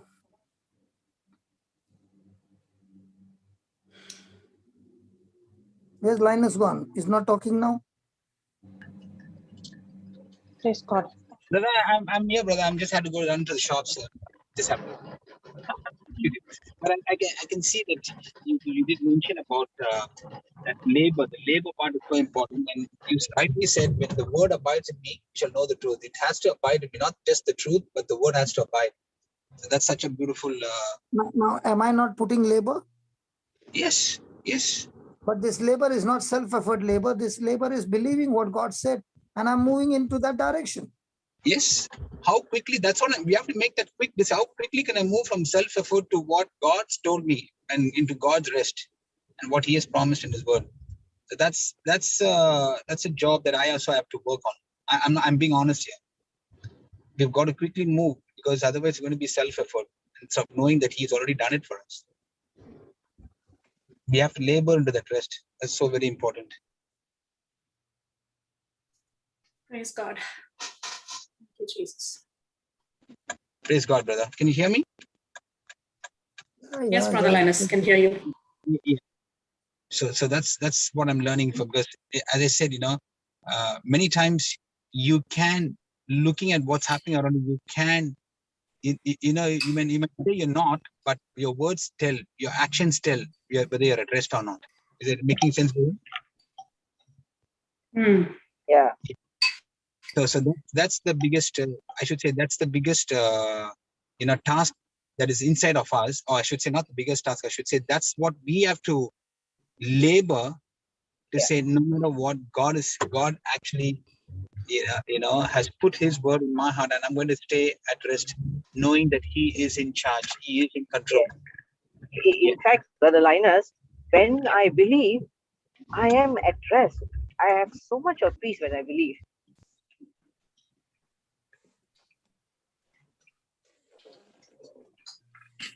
Are you hearing me? Yes, Sister Helen. Yeah. I'm here. We always thought that when we make a choice, I mean, we come to rest, then we believe. But when I believe itself, automatically I'm at rest. That's so important, to make the choice of believing what I have already inherited through Jesus Christ. Today's meeting is just marvelous, Papa. So awesome. Just gets better daily. Thank you. Go ahead, Brother Linus. I just wanted to share that part, because it's like, I discovered that and I thought I better share it. No, and especially the situation that I'm going through at the very moment, with the things that are happening in the house. There are certain things that are salvageable, certain things not salvageable. Certain things, they're saying, look, if you're going to do it, if you're going to make this salvageable, then we've got to work on it. That means it's going to cost it. It's going to cost labor is going to be there, into putting in this effort into it. So it's going to cost you, and it's going to come out of your insurance, and it's going to be your insurance, whatever you're insured it for, it's going to be even lesser than what we have to give you and all that. So I've got to make a decision and say, okay, what am I going to do from here? How am I going to do it? And that's again, you need the wisdom of God here, and see what is applicable, what is good at that time, and just have that peace and say, Lord, I trust in you, and I know that you'll give me that, wisdom, because the Bible says when we go to God and ask Him for wisdom, He gives it to us ungrudgingly. So how can I do that instead of getting more stressed out or getting more, into speaking the negative words or negative situations, or being grumbling and murmuring at what's been happening? But it's important for us to stay, grounded in that love, and stay grounded in the fruits of the Spirit, which is one of them is patience. Okay, and of course, peace comes there. So every day our Christian living is, we are faced with challenges, we are faced with many things that are happening. But as brother very rightly said, when I believe God's word, okay, and I'm taking necessary action, then I labor to stay in rest. I need to labor. It's not going to come so easy. That's what Hebrews 4:11 says, isn't it? Let us labor, therefore, to enter into that rest. Okay? Yeah. So we need to labor is very important. That's what I'm saying. That labor word is brother, preach, brother. It's so beautiful. Preach on that. Imagination, that fourth dimension, helps that area so much. Yeah, because your mind is stayed on that particular situation, issue, that other things, you're not able to do other things. For example, if I want to be here, but at the same time I actually have to do other things as well at home. So now it's like, have your peace, you got to do this, you got to do this, you can't be there and here. It's like that. So so that's what it is. That's what at every time, at every moment we are actually tested. At every moment our faith is tested. At every moment, our words coming out. How much are we speaking that word? How much are we, laboring to be in that rest of all? that's the key. That's what I'm learning from you. Thank you so much, brother. Praise God. Yeah, over to you, Christian. Over to you, brother. Praise God. Praise God.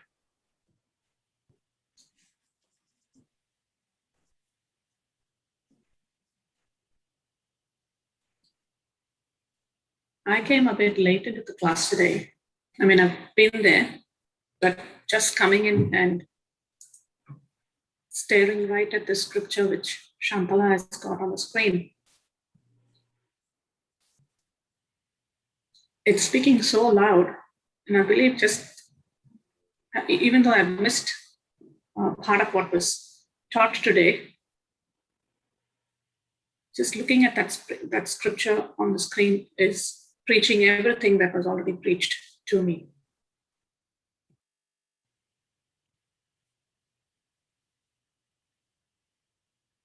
And one important key in that scripture is the resting, yes.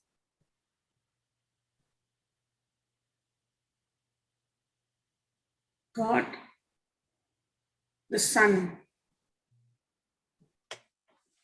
has given us his example of what it is to rest.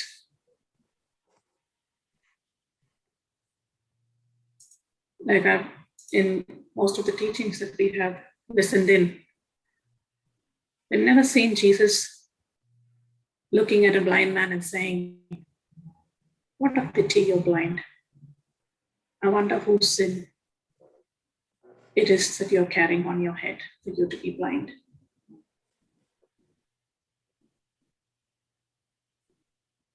He never called out the person's disability. From that position of rest, he called out what he desired to see, life and life in abundance. He said, "Receive sight." To the man with a withered hand, he didn't say, "Oh, that's terrible. Look at your hand. My. I don't wish this upon you at all. That's so sad." He never said that. He said, "Stretch out your hand." He labored from a position of rest, calling and speaking the things that he desired to see, not what he was seeing. And in the same way, each one of us are going through that crisis point or that circumstance, and that's speaking larger than anything. But what seeds are we calling out? Firstly, are we at rest? Or are we in our own works, huffing and puffing and sweating? And I tried this and I tried that, and I went to this person and they told me to do this, XYZ. I've been doing this for years and I'm still not seeing any change in my life.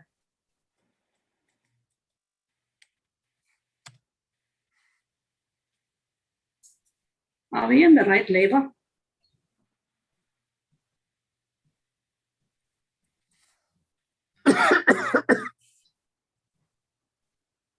Laboring in the promise and not in the problem?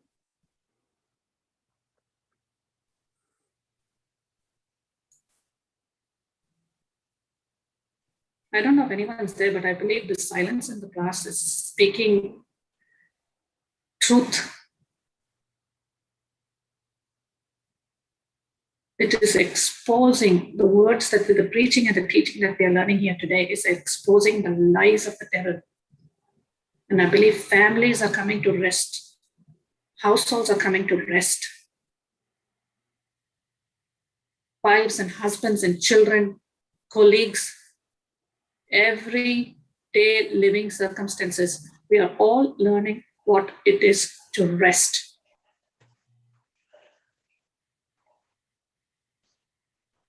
Quit that wrong labor. It's time for us, family in Christ. It's really, really time for us to quit being in that wrong labor and start laboring in the right place with the right tools and resources by the right and holy example, Jesus Christ, our Lord, God, and Savior.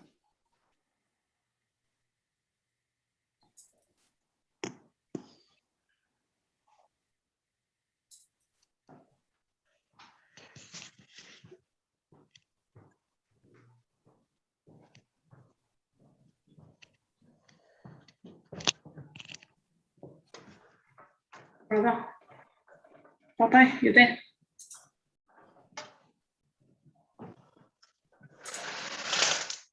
Thank you, Jesus. Yes, okay. Okay. Okay. And there I shared that it's your turn to talk. What I Praise said. God. Praise God.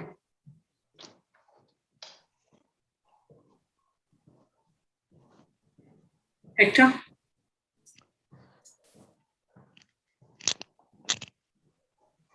Thank you, Jesus. Keep speaking, keep speaking. Praise you, Jesus. Thank you, Jesus. I too am staring at that verse. Yes. Praise God. Let us labor, therefore, to enter into that rest. It means let us make every effort Mm. to enter into that rest.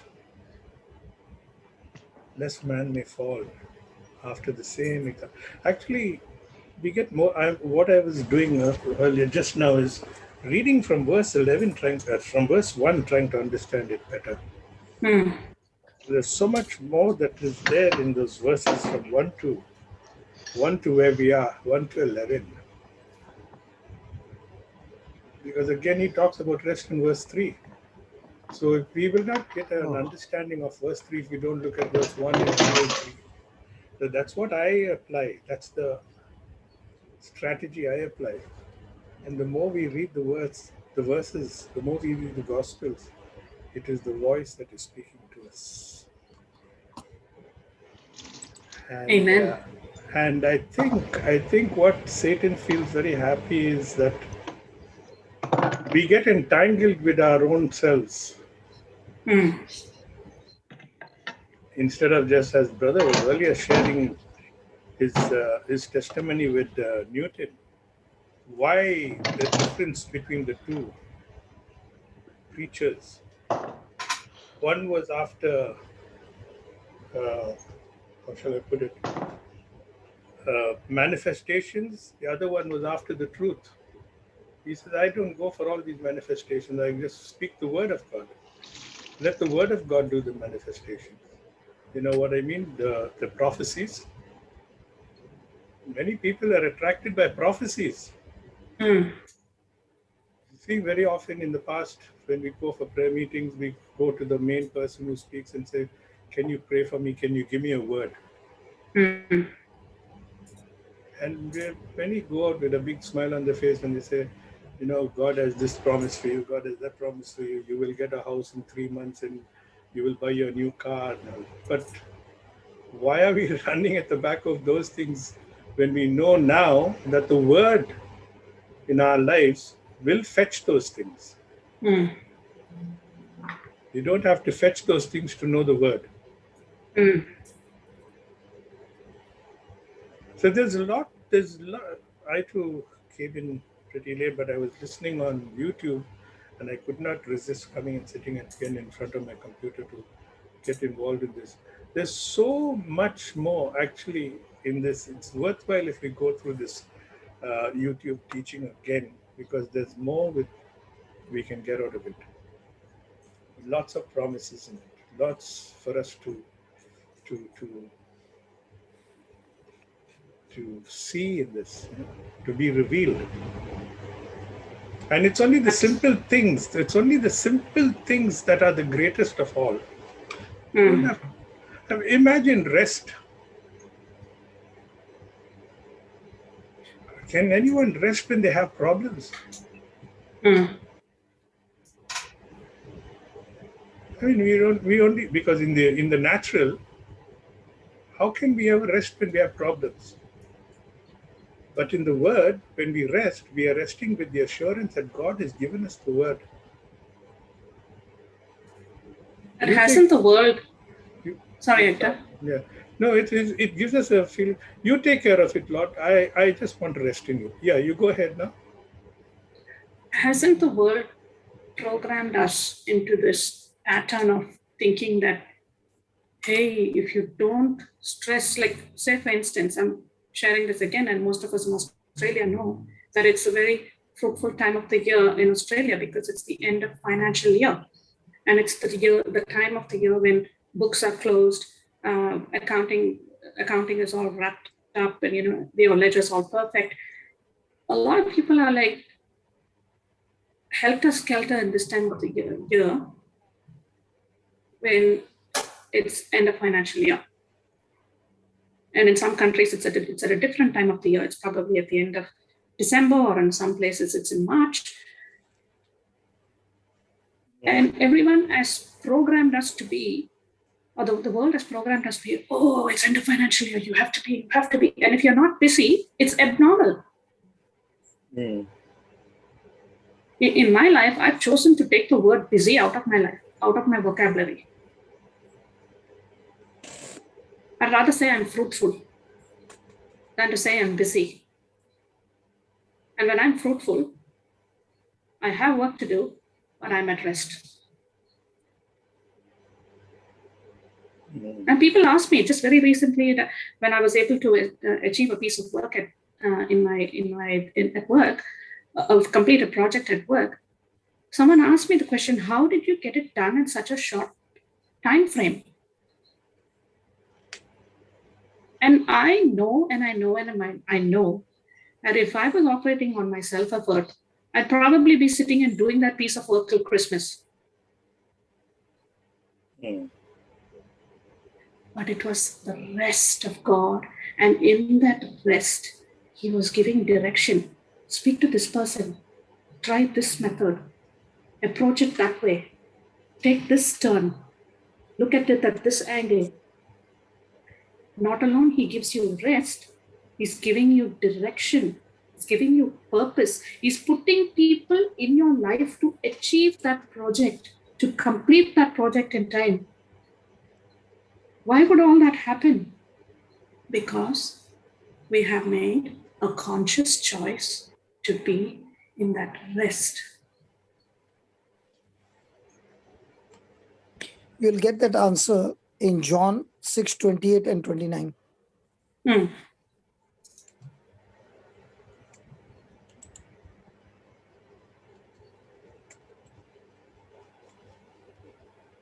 Do you know I am downloading 8,400 and odd videos. And this has to go on day and night. I have to finish it up. Praise God. Do you think it's easy to download 8,800 and something videos?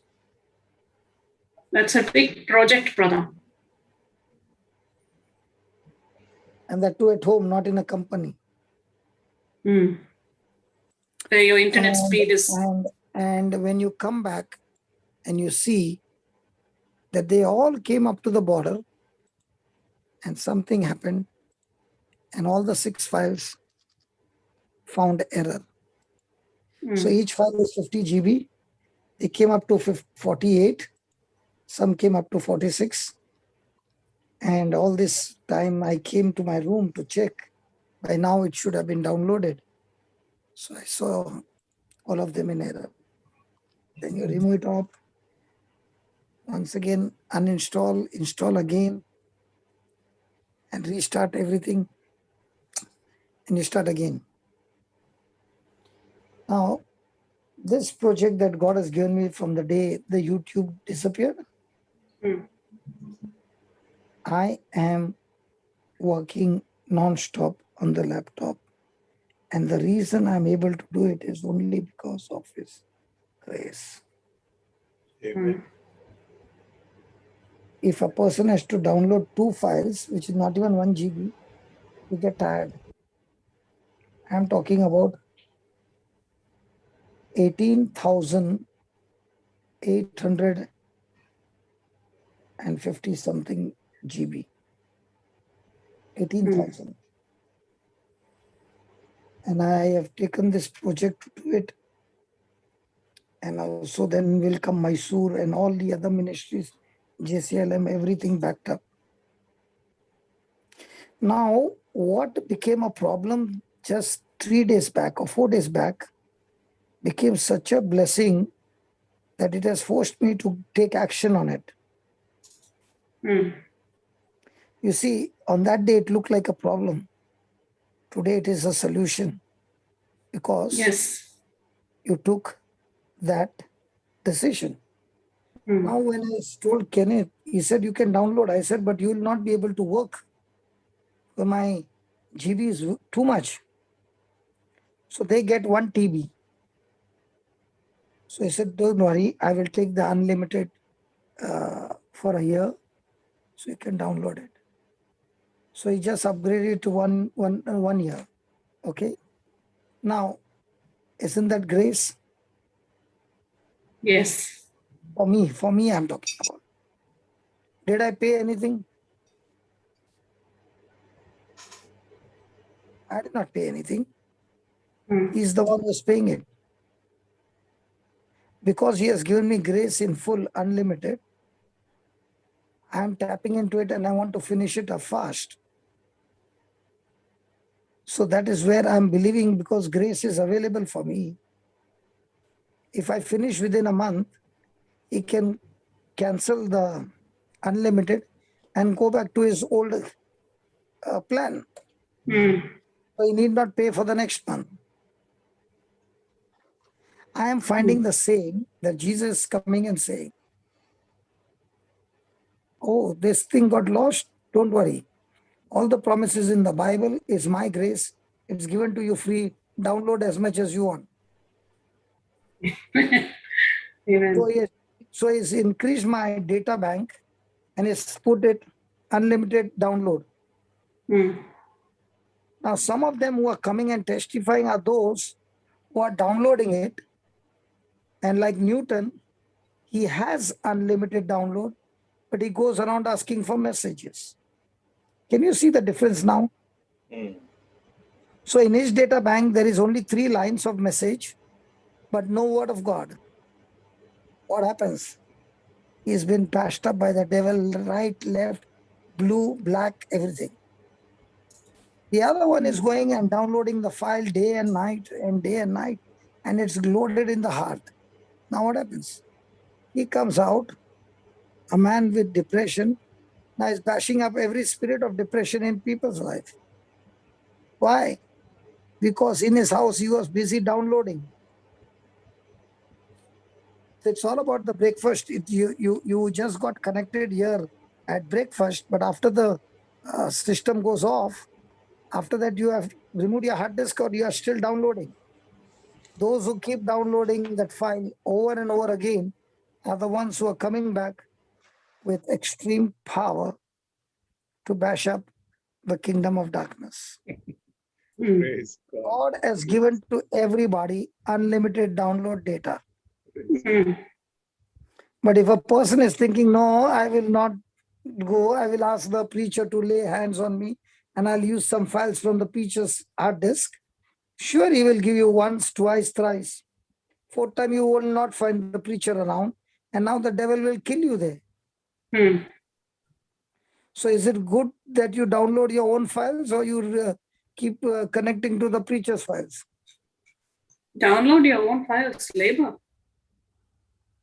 But just now you said there is no work, no? Mm. The labor is just to connect and put one click. Rest, grace is paying all the bills. Mm. Mm. Wow. You read John 6:28 and 29, you'll understand what I'm saying. Mm. Read. Then they said unto him, what shall we do that we might work the works of God? Again. Then they said unto him, what Okay. shall we do that we might work the works of God? Is it a bad question? It's not a bad question. It is a very good question because we also want to do the works of God. Yeah. Yeah. When?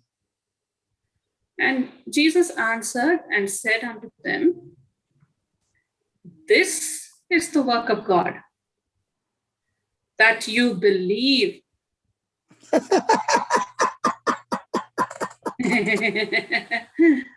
That you believe Believe what? On him whom he hath sent. He had sent, which is Jesus. So what is the works of God? That you That we do believe. all those things you do, and then you will be able to perform like God? Or believe in the teachings of Jesus. Yeah. Can you read from the Amplified? Shantala, you got an Amplified version for that?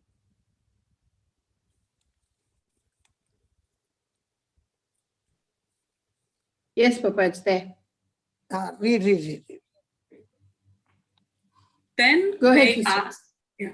Then they asked him, what are we to do so that we may habitually be doing the works of God? How? Habitually. Now what do you find? What do you find in my life? Oh, habit. You're programmed, addicted to the word of God. So they asked, Lord, how can I get this habit of doing the works of the Lord? Okay, then. Jesus answered, this is the work of God, that you believe, adhere to, trust in, rely on, and have faith in the one whom he has sent. So what is the work of God? That we believe. And what are we doing? Sweating, crying, going here, going there. Can you tell me, Christina, how many times should I say the scripture? Is that called believing? Yes. Or is it called works? Believing. See, the reason why I'm repeating again and again is that I get it into my system so that I believe. But another person is saying 50 times, believing that if I say 100 times, I'll get it. And God said, no. You can say 1,000 times and still not get it. Another person said it twice, but he believed what he said. And the other person said 10,000 times and still struggling. So is it the number of times you say or the proportion to which you believe? The proportion to which you believe. So most of our breakfast that we have with Christ is on believing, or how many times should I say? Believing. How long prayer should I say? Believing. And if it is believing, then signs and wonders shall surely follow you, because that's how the works of the Lord that takes place, by believing. It doesn't take place because you fasted for 40 days. Amen.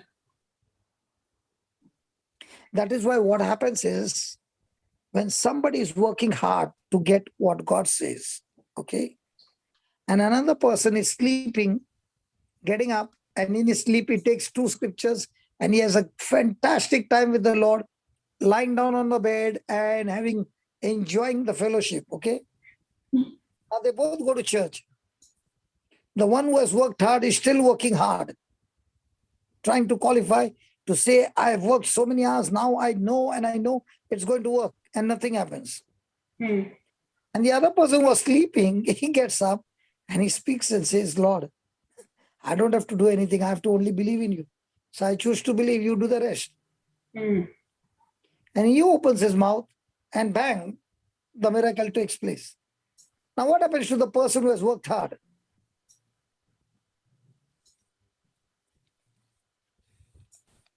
He's wondering, how come it worked for them, this person, so easily? Why am I struggling? Krishna, this happened really in my life. When I was in Goa, okay, I used to be doing the broadcasting also on the YouTube and all. And every time, there used to be some issue or the other on that broadcast time. Nighttime we would do everything and something would be. So now till it gets repaired, I can't go. So I would be breaking my head and not breaking my head means I was working on it and it would start. Now I would be getting down. From the place, the door would open till the place I would go to the pulpit, I would be only saying, Lord, please help me. Please speak, okay? I'm going to stand there. But you saw me nighttime.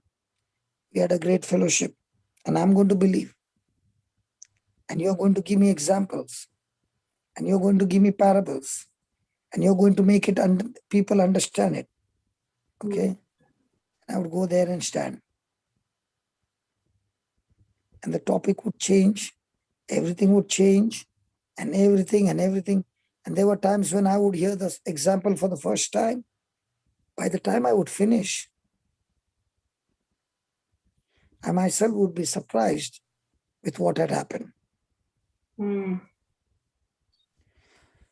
So somebody came and told me, you know, you should start praying. You are not praying. So I began to wonder, Lord, am I not praying?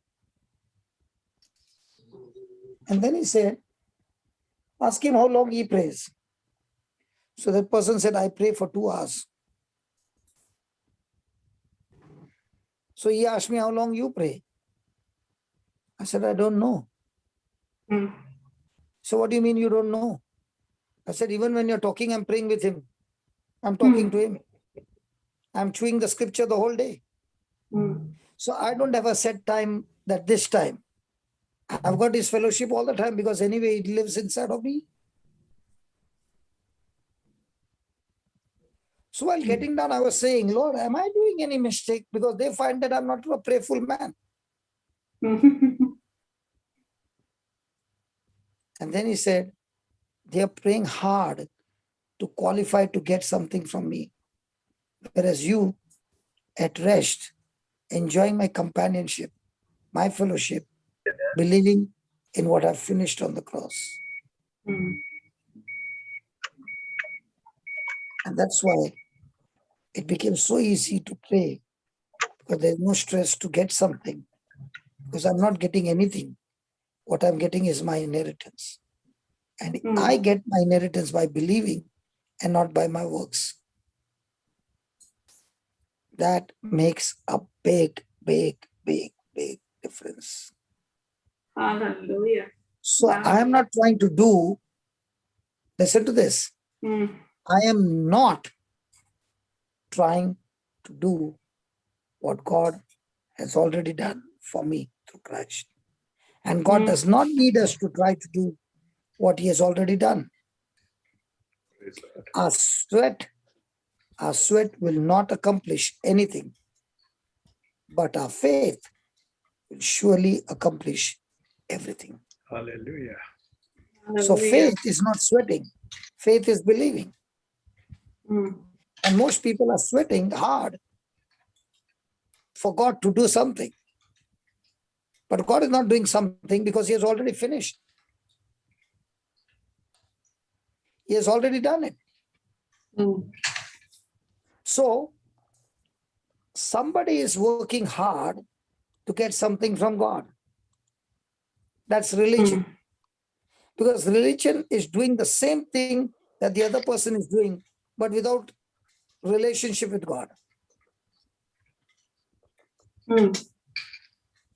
So religion will condemn, religion will judge people. It does not see the person, but instead sees the process and works. Whereas the person who is in love with Jesus, he is not interested in the style of how he is interacting, because he is more interested in connecting to God through his word.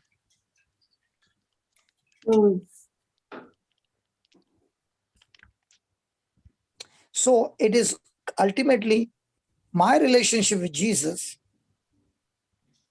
is all about receiving what he wants to give us, even if we do not deserve it. I don't deserve it. Honestly speaking, I don't deserve it. But yet he loves me and he gives it to me as a gift. So am I working hard to get it? Or am I gay? Am I just enjoying the love relationship and it's downloading on my system?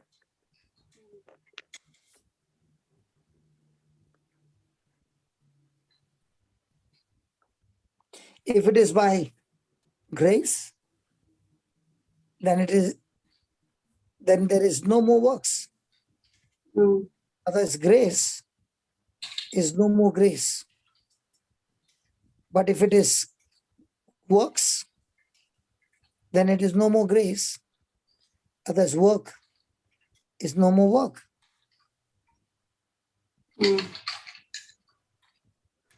So if I have to do anything to earn what I have, it is not by grace.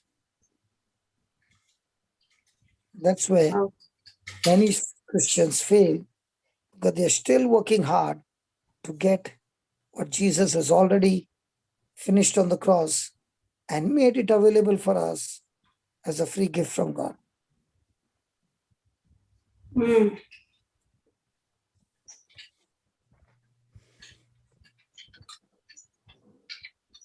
And that is why when people who are with me in Melbourne, they will say, in the morning he was with us. He was preaching. Afternoon, he had lunch with us. When we were traveling, he was fast asleep.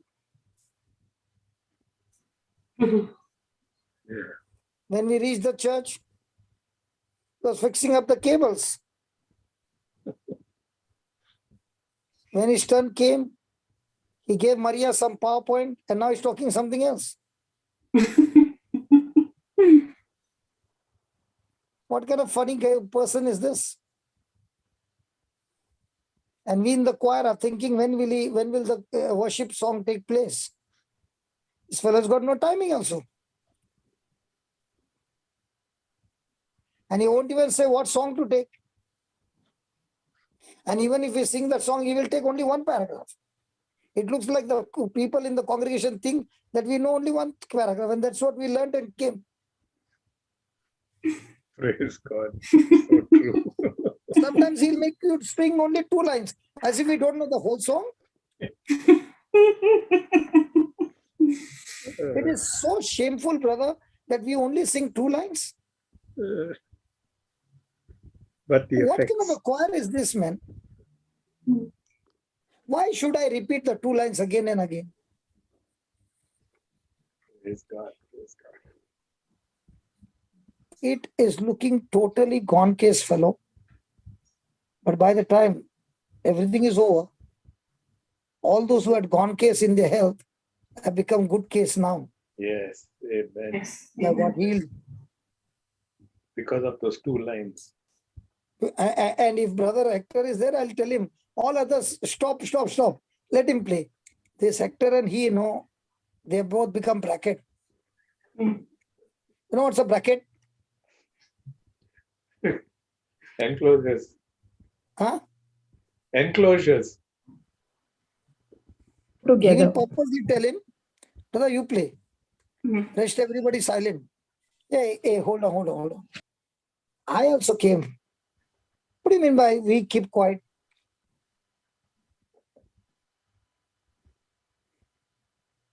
I don't want to sing 2 lines. I will sing the whole song. Okay, you sing the whole song first. When you finish, then I'll come and I'll take only 2 lines and there will be so much of manifestation. Same song. That is why there are 8,000 videos, brother, in this ministry. I have not seen any other ministry with 8,000 videos.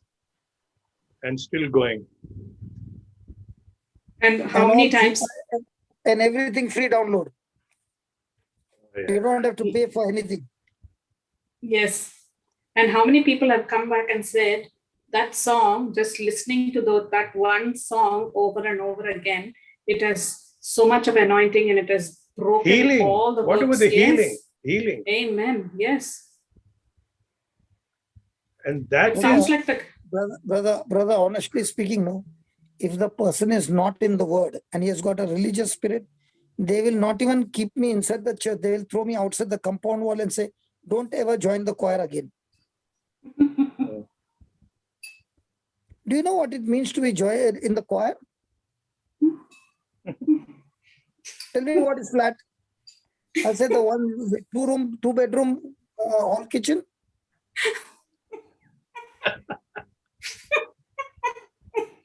Because when I sing, they always say flat. So I was thinking which 1-bedroom, 2-bedroom, 3-bedroom hall kitchen.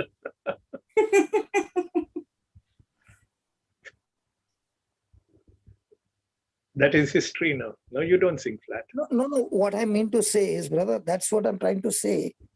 When a person is in believing, no. Okay, I'll give you a real testimony, brother. This is a real testimony. In Little More of Jesus, no, there is one girl by the name Jovita. She and Sister Anne is singing that song chorus, but you can't make out. Both their voices are so identical. There are 2 people singing 2 tracks, okay, in that Little More of Jesus CD. Now she is a good singer along with Sister Anne, and their voices are similar. So she was doing a MBA, and she called me and she said, I can't study. I feel sleepy and this and that. And she said, please pray. Now, can you believe, brother, I began to sing, the Lord is my tower. To whom? To a person who is a singer. Now, imagine if I sing, how will she face that singing? Tell me. Yeah. Now, you are a good saxophone player, okay? And I come with my brand new, and I boom. If I do, even that little mood was there, that also will go, right? That's in the natural, yeah. And you know, the Lord told me, don't sing, don't pray, only sing. And I was singing, and I did not understand, I did not get the tune. I went totally wrong. But I sang with my own tune, okay? And on the other side, I'm hearing, she's puking. And I sang and sang and sang and sang. By the time I finished about 15-20 minutes of singing, I could get the tune right, little right. Everything was over. And then she said, today God has taught me a good lesson. I said, what good lesson? Brother, if you sing that song in the church now, they'll not even forget about the choir. They'll not even allow you to come to church. Yeah. Okay, your tune was so bad. So bad means nobody will even select you. But what I don't understand is, I sing so much good, but what happened to me is not happening. So she said, why? I said, I'm believing the lyrics. I'm not interested in the singing part. I'm interested in the lyrics part. You are interested in the flat part, alto, something is there, melto, and piano, some aporono, something is there like that. Some words are there. Soprano, yeah. Soprano and something like this, they are there. Yeah. So I said, you all are interested in that. I'm interested in the lyrics. This really happened. Yeah. And then I began to understand, even I can sing, yeah. That's true. Very true, Even Bento, Lino and Christine, when I used to sing, I will put my mic off and I'll sing loudly. Because I like to sing loud. So I know that I'm not matching with them. But they would not get disturbed. But by the time the hymn would get over, so many healings would be there. Yes. So it is believing. Everything is in believing.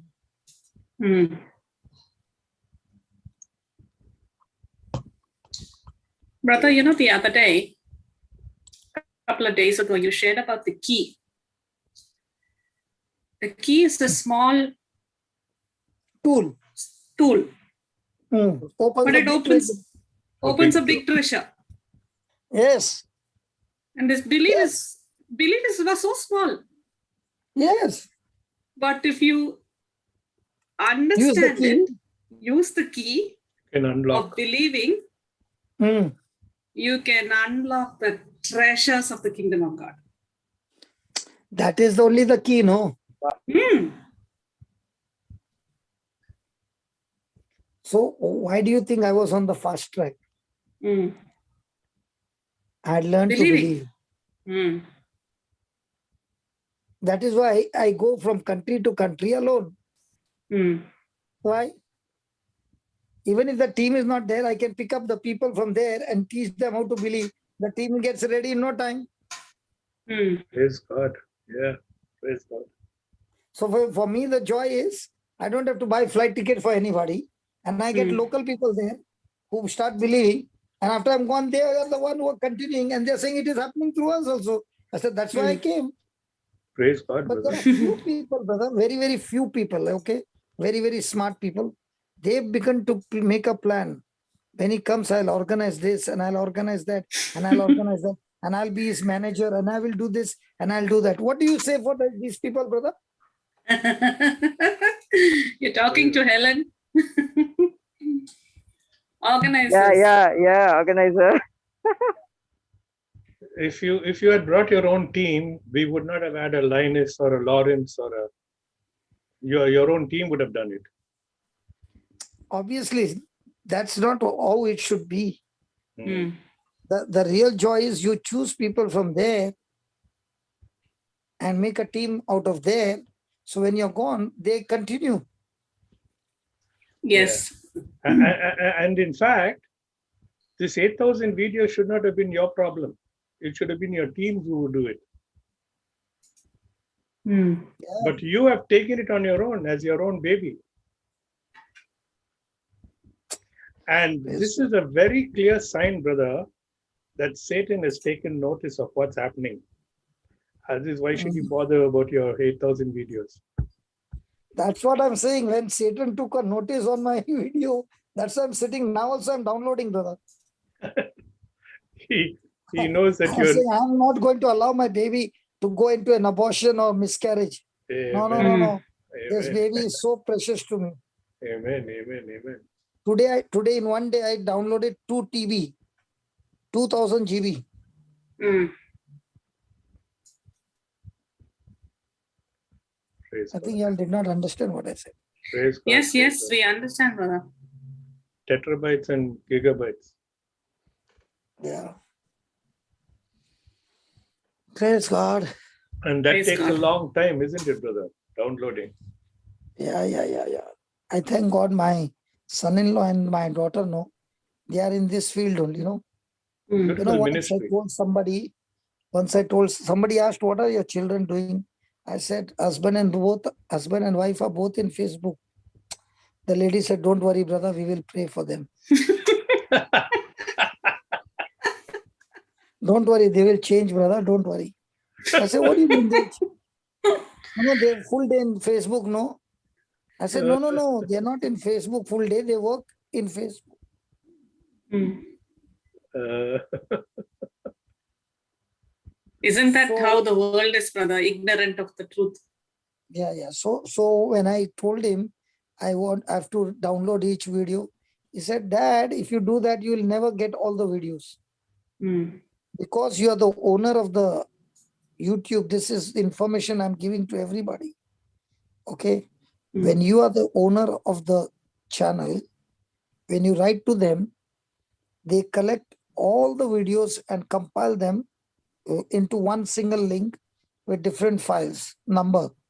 Mm. And they give you the whole everything in one package. Wow. So I got 370 files of 50 GB each. Did you know So this before? you're not going to lose even one video. Everything is zipped. The files are zipped. So they're compressed. Mm. So when you unzip, the quality of the video will be the same. So this is something new you came to know. Yeah, he did it for me. And now you can build on this and for future as well.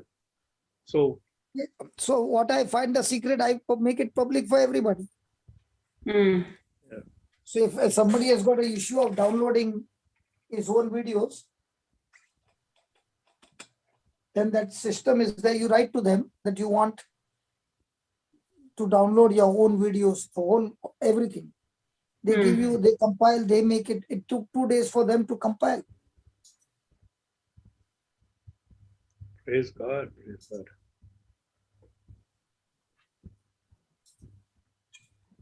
So when there's a problem, actually speaking, there's not a problem. God is giving you a solution of something that you did not know. Now in 20 days, I'll be having all my videos on my own hard disk. And I'll make another hard disk of the same, another copy and keep. So 2 hard disks. So because these are treasures that cannot be bought with money. These are Holy Spirit given treasure that saves lives and generations can be changed. You cannot value it with money. You cannot value it with money. Yeah. We know what those CDs have done for us, brothers. So we totally understand what the investment of your time right now to back up all these files is so important, because we know that value of the CD and how much that CD has meant to so many people, including myself, where I drove and drove and drove for kilometers listening to the word of God. Praise God. Praise God. Thank you, brother. Thank you for what you are doing so that we can eat of all this amazing fruit. Now, all this I'm doing, is it under grace? Yes. So my effort is on grace? Yes. So I am believing, and based on that belief, I'm exercising my action. And then it becomes my faith. Brother, question. You said you downloaded all this on your hard drive. How big is that hard drive, brother, in terms of size? This is one hard drive of 14 TB. No, in terms of size, can you hold it in your hand? Yeah, it's not more than 6 inches. That's what the Holy Spirit is looking out for. He's looking out for a body that is willing to contain all that he wants to download. Wow. 6 inches by 5 inches by 1.5 inch. That's how you're doing it. He found a nice hard drive in you, and so much he's downloading. And in every one of us, he only wants a body. And the amount of work that can be revealed and released is unimaginable. That is why I'm telling people, those who are in helpline, what opportunity you got, I never got that. Okay. And this opportunity is God-given platform. If a person will use it day and night, you don't even know from where to where you will reach out, because your future or your purpose in life is the kind of problem you're willing to solve for others. Yeah. And if God is giving you home delivery to go and solve people's problem, my God, I have to travel from country to country. And once a person starts using that opportunity, I'll tell you what that person has not experienced in this lifetime. You just watch in 6 months where God will take you. But there should be that passion to do it. Amen. Yes. Do you know, Brother Hector, Christina, and everybody, I am becoming pregnant every day with new things. Sometimes I feel, how many pregnancy, Lord? So many pregnancy in so many countries. Yes. Yeah. I'm telling you, really, in the next 3 years, we are going to see so much of manifestation in different countries. Amen. Thank you, Father. We agree. Thank you, Jesus. Lord. Thank you. And Jesus. if one person can become pregnant for that, what about everybody getting pregnant? Hallelujah. Praise you, Jesus. Thank you for that word, Lord. Thank you for that word, Lord. We go for to multiply and be fruitful, Papa. Being pregnant. Amen. Everybody wants me only to become fruitful. We're learning from you. It's a process that we're going through now. I don't know about everyone else, but when the first day I set my eyes on Popeye, I said, I want what he's got. Amen. Amen. Okay, let's study this, okay? Because this is something which will give unbelief. So let's knock it off, okay? Let's knock it off. Okay, praise God. Yes. Because this will give unbelief to many people, okay? Somebody will come and challenge you, okay? Let's knock this off right from the root, okay? All right. Okay. Chapter 2, 14 to 22. But this is where people will come against what you are speaking, I believe, by faith, and they will quote the scripture and checkmate you. What's the scripture, brother? James chapter 2, 14 to 22. Oh, James. James. Okay. Martin Luther's nightmare.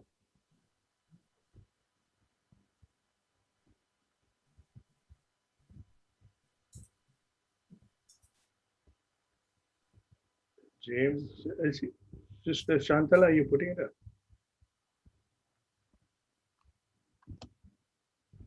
I can share. Maybe she's gone to bed. James 2, brother. Yeah, James 2, 14 to 22. Go for it, Tina.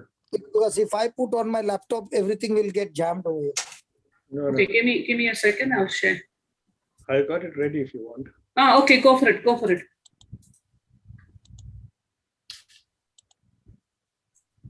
Okay, that will stop other sharing. Hebrews, James, right? James 2, 14 to 22. Faith without works. 14. Good topic. Very good topic. This is what put Martin Luther in a fix. Okay, let's go and study it. Up to 26, brother. 22.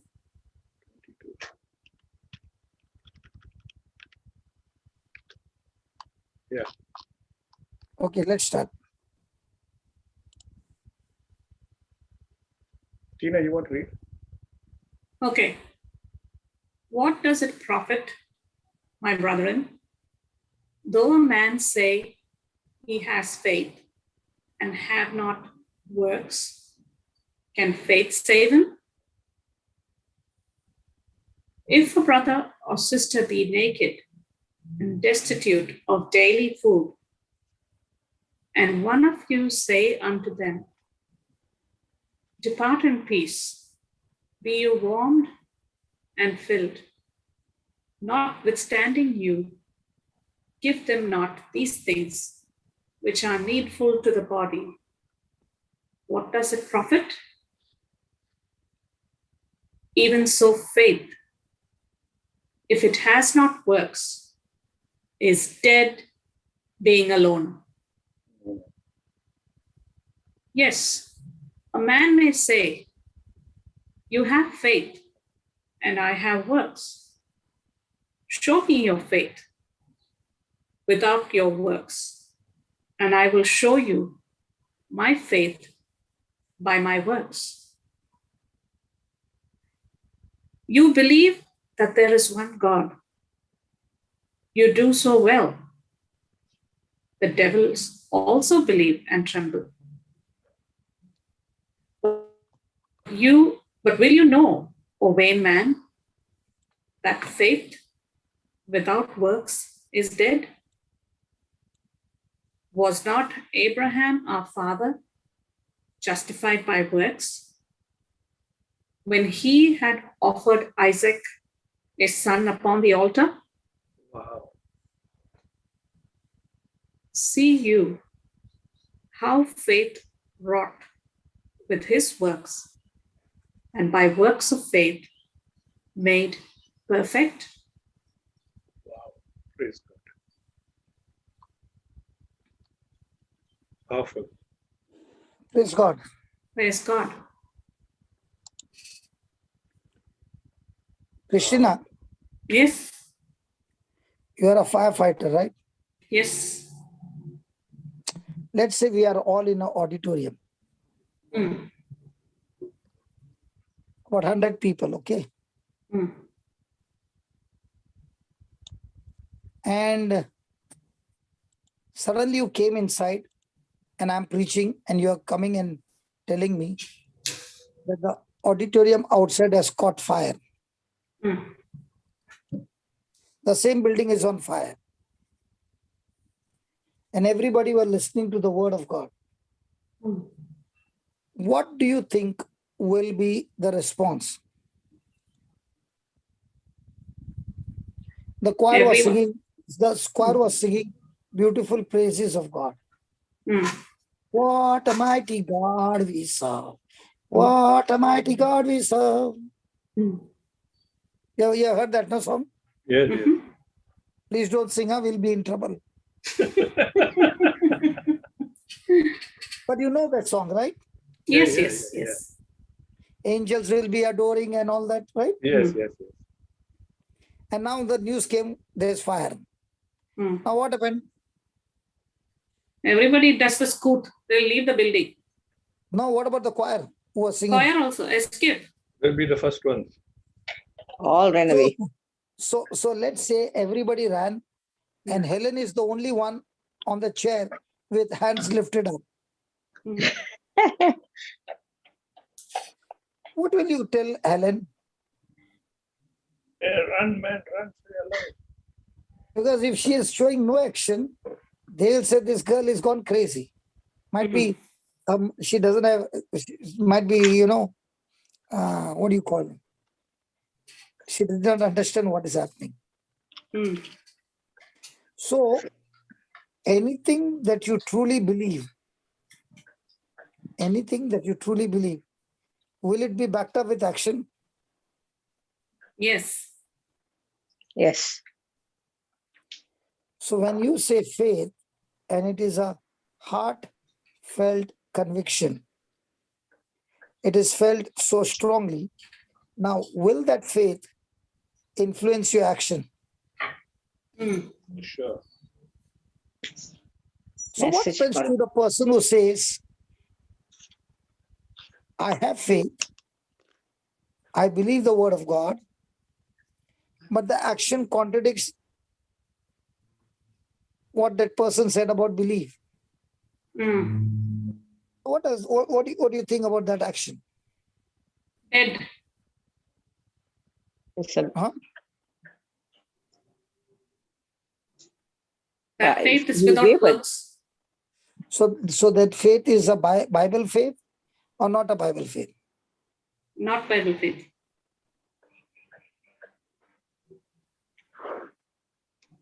Now, if you see in Psalms 37:25, can you put that Psalm 37:25? Yeah.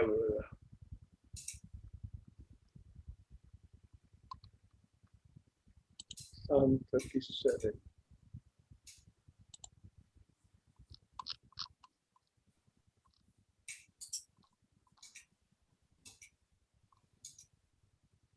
$37.25. Mm. Tina? I have been young and now am old. Yet have I not seen the righteous forsaken, nor his seed begging bread.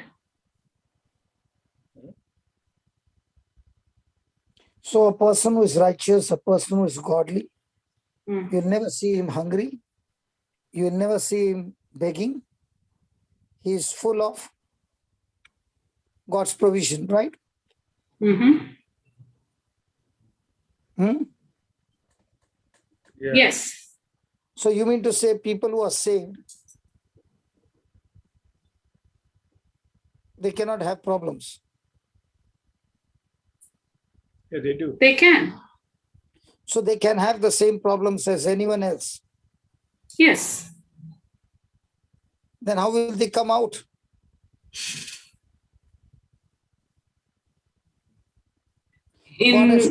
God has to make some provision, right? Yeah, by speaking and God believing. has already made the provision. So what's the problem then? There's no problem. Then why is it not manifesting? If God's people are supposed to be,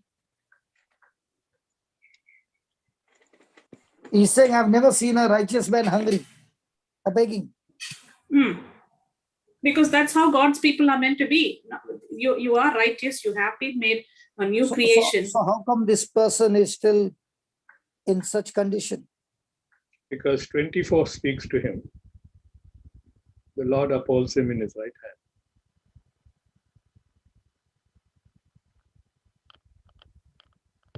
hand. Or does he need to cooperate with God? Yes. For sure. Yes. For sure. If he knows it, he will cooperate. He knows that he is ever merciful and his seed is blessed. But what happens to a person who is not cooperating? Then he's begging. He's ignorant of the word. So his cooperating will be what? His faith? Yes. Yes. Yeah. Yes. So how many people are taking the promises of God and not cooperating in faith to receive? Will they see the glory? Not at all. No. Now verse 16. Proverbs. Read verse 16. Proverbs. James. No, James 2:16.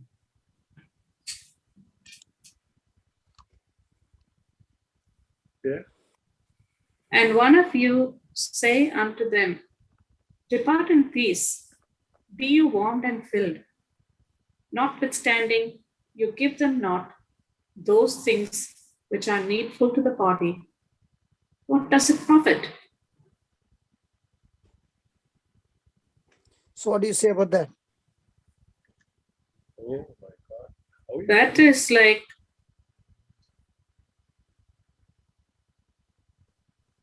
how you're connecting this so. That is, wow. Let me say. So if somebody has come in need, okay, Mm-hmm. and Krishna, you're laying hands on that person and saying, in the name of Jesus, be made warm, fish God. In the name of Jesus, stomach be filled, and you're touching the stomach and shaking. And the person is saying, thank you very much. Now my stomach is full. Huh? So if you're speaking words, does those words need physical action to solve the problem? Oh, yes. So if there are needs, the needs to be met has to have corresponding actions. Mm-hmm. So does it take only to say we believe, or we have to have corresponding action to our faith? So then we can see the result. We have to have the corresponding action. But what if the person is saying, be filled in Jesus' name? Won't work. So do we need air to breathe? Mm-hmm. Yeah. So what happens to a person who doesn't have air to breathe? He's kaput. Huh? Kaput. Pray that his nostrils are open. So he's dead. Yes, he's dead. So we can't save ourselves from danger without breathing air. Mm-hmm. So we do need air to save us. Mm-hmm. So does, Wow. so is it that air saves people? Yes, yes. And faith is my air. Hello, listen carefully. Mm-hmm. Does air save anyone? Doesn't save person, but it keeps them alive. What happens if the person is not breathing in spite of the air? They're dead. His breathing saves him. So in the same way, what happens to a person who is saying, having faith and doesn't have action? Doesn't work for it. See, you are saying a man cannot live without air. Okay? Let's say you fill the room with air. What if the man refuses to breathe? So what about a person who says, I have faith, but refuses to act? It's like the man having the air and refusing to breathe. Are you understanding? If I say, I need air to breathe. So the air is there, but the person refuses to breathe. Now what happens? Dead. He'll be dead. In the same way, a person is saying, I've got true faith, but does not act on what he's believing. So acting on our faith is like me breathing the air.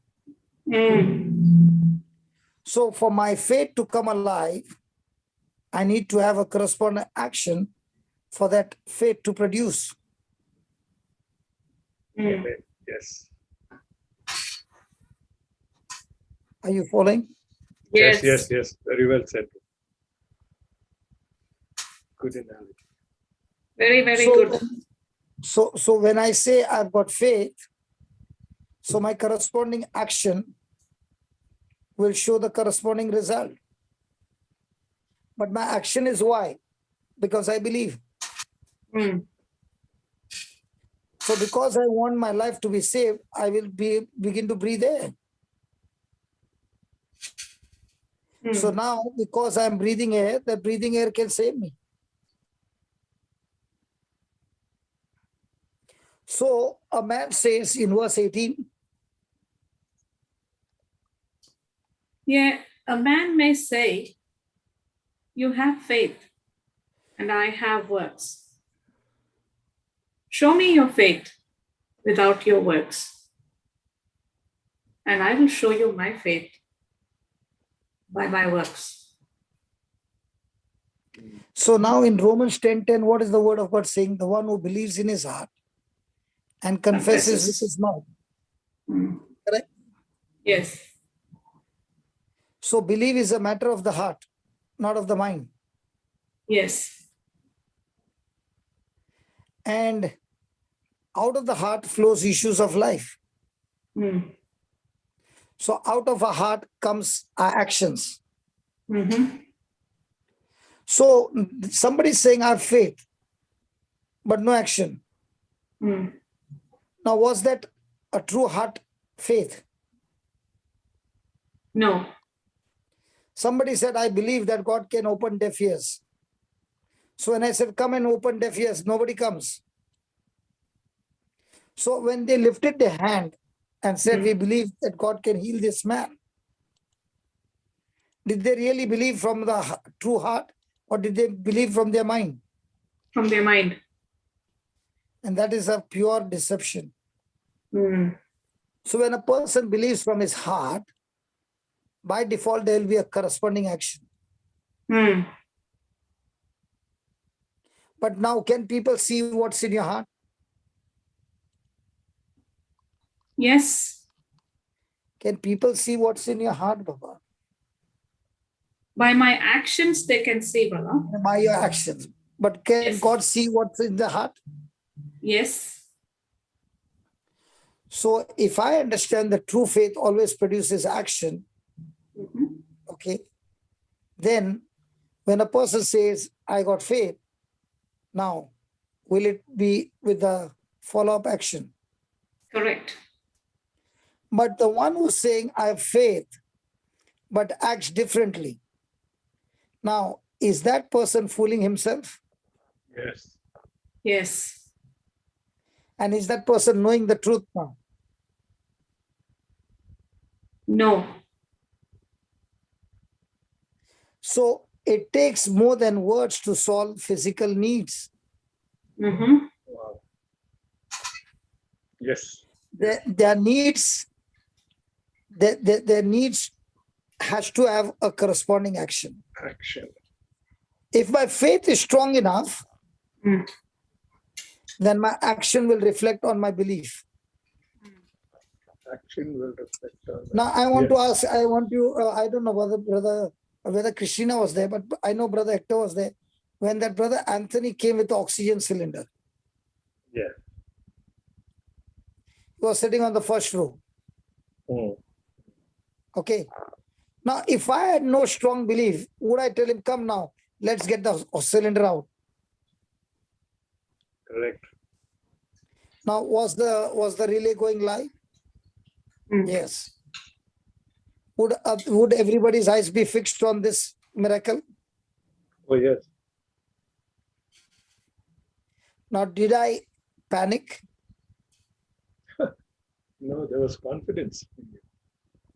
So when I believe by faith, I will show my faith with a corresponding action. Mm. Mm. And others will be able to see our faith by what we do. Mm. So true faith is important.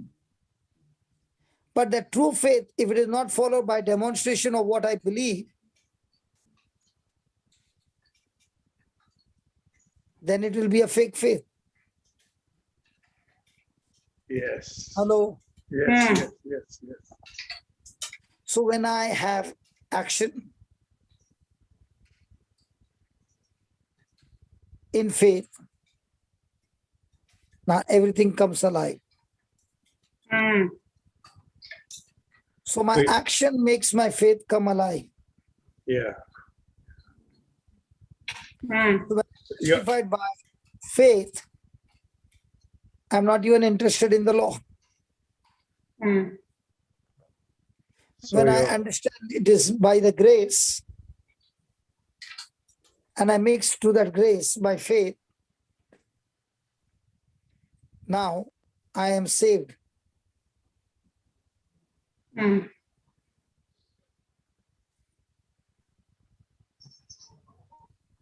wow.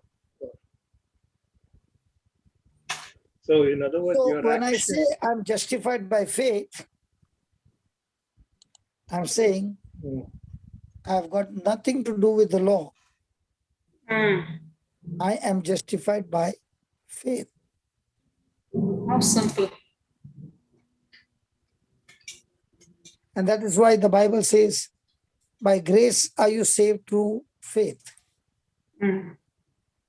Now in your department, when you say there's fire, there's fire, there's fire, how many people will panic and run away? Mm. Because for them, they see the fire all the time. Mm. Mm. Praise God. Praise God. So your faith should trigger the action.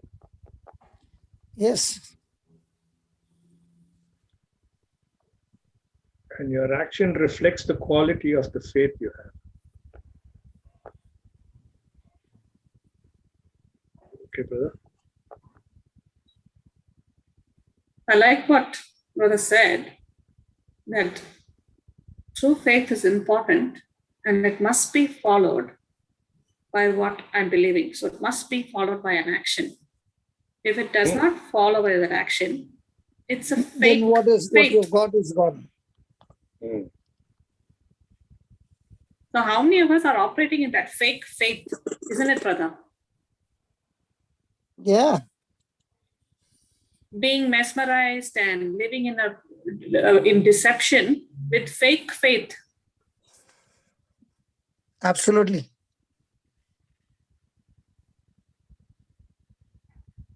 And that is why you can see that when a person is saying, I've got faith, then, and if he's extremely strong in his faith, then nobody needs to tell him to have a demonstration. The Mm. demonstration will come by default.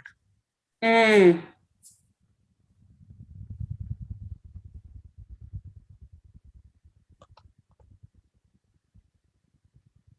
Praise God. Yes, yes, yes.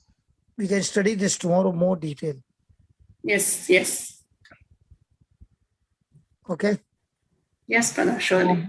I'm also a little sleepy. Okay. Please go ahead. Praise God. Thank And- you, Papa. Thank you so much. Wonderful. Praise God indeed. Yes. Yeah, who's going to do the closing prayer? Hector, Helen can the you do? Great. Oh, Helen. Okay. It's a bit noisy. Okay. Heavenly Father, we praise you. We thank you, Father. Thank you for this wonderful teaching, the knowledge that we receive on how to believe in our inheritance, and how, Lord, even though we are going through troubles, even though we are at rest, we also go through what everyone else goes through. The difference is we are holding on to the word, to believe, the belief that we have inherited everything from you. And thank you, Holy Spirit, for increasing our belief. Thank you, Father God, for increasing your spirit in us more and more, that we become so anointed in that belief, O Lord, in what we ought to do, in what we ought to follow. We thank you for this teaching today. And Father, we are looking forward for tomorrow to continue this and give and the maximum, Lord, because we want to get rid of this the spirit of unbelief that comes to disturb us in any way. And we want to make this belief that our inheritance a strong foothold, that we will not be shaken, because you are constantly teaching us every day, so many times through Papa Johnson. Thank you for using him as a conduit to reach each and every one of us. Father, we praise you, we thank you, we give you glory for every goodness of yours that is flowing in him through Papa Johnson and in all of us, that we know and we understand how good you are, Father God, and your love that surpasses every understanding. We thank you, we praise you in Jesus' mighty name. Amen. Thank you, Lord. Thank you, Lord. Amen. Thank you, Jesus. Praise you, Jesus. Praise you, Jesus. Thank you. Brother, Thank you, don't forget Jesus. the live and transfer the host. Yeah. Thank you, Papa. God bless you.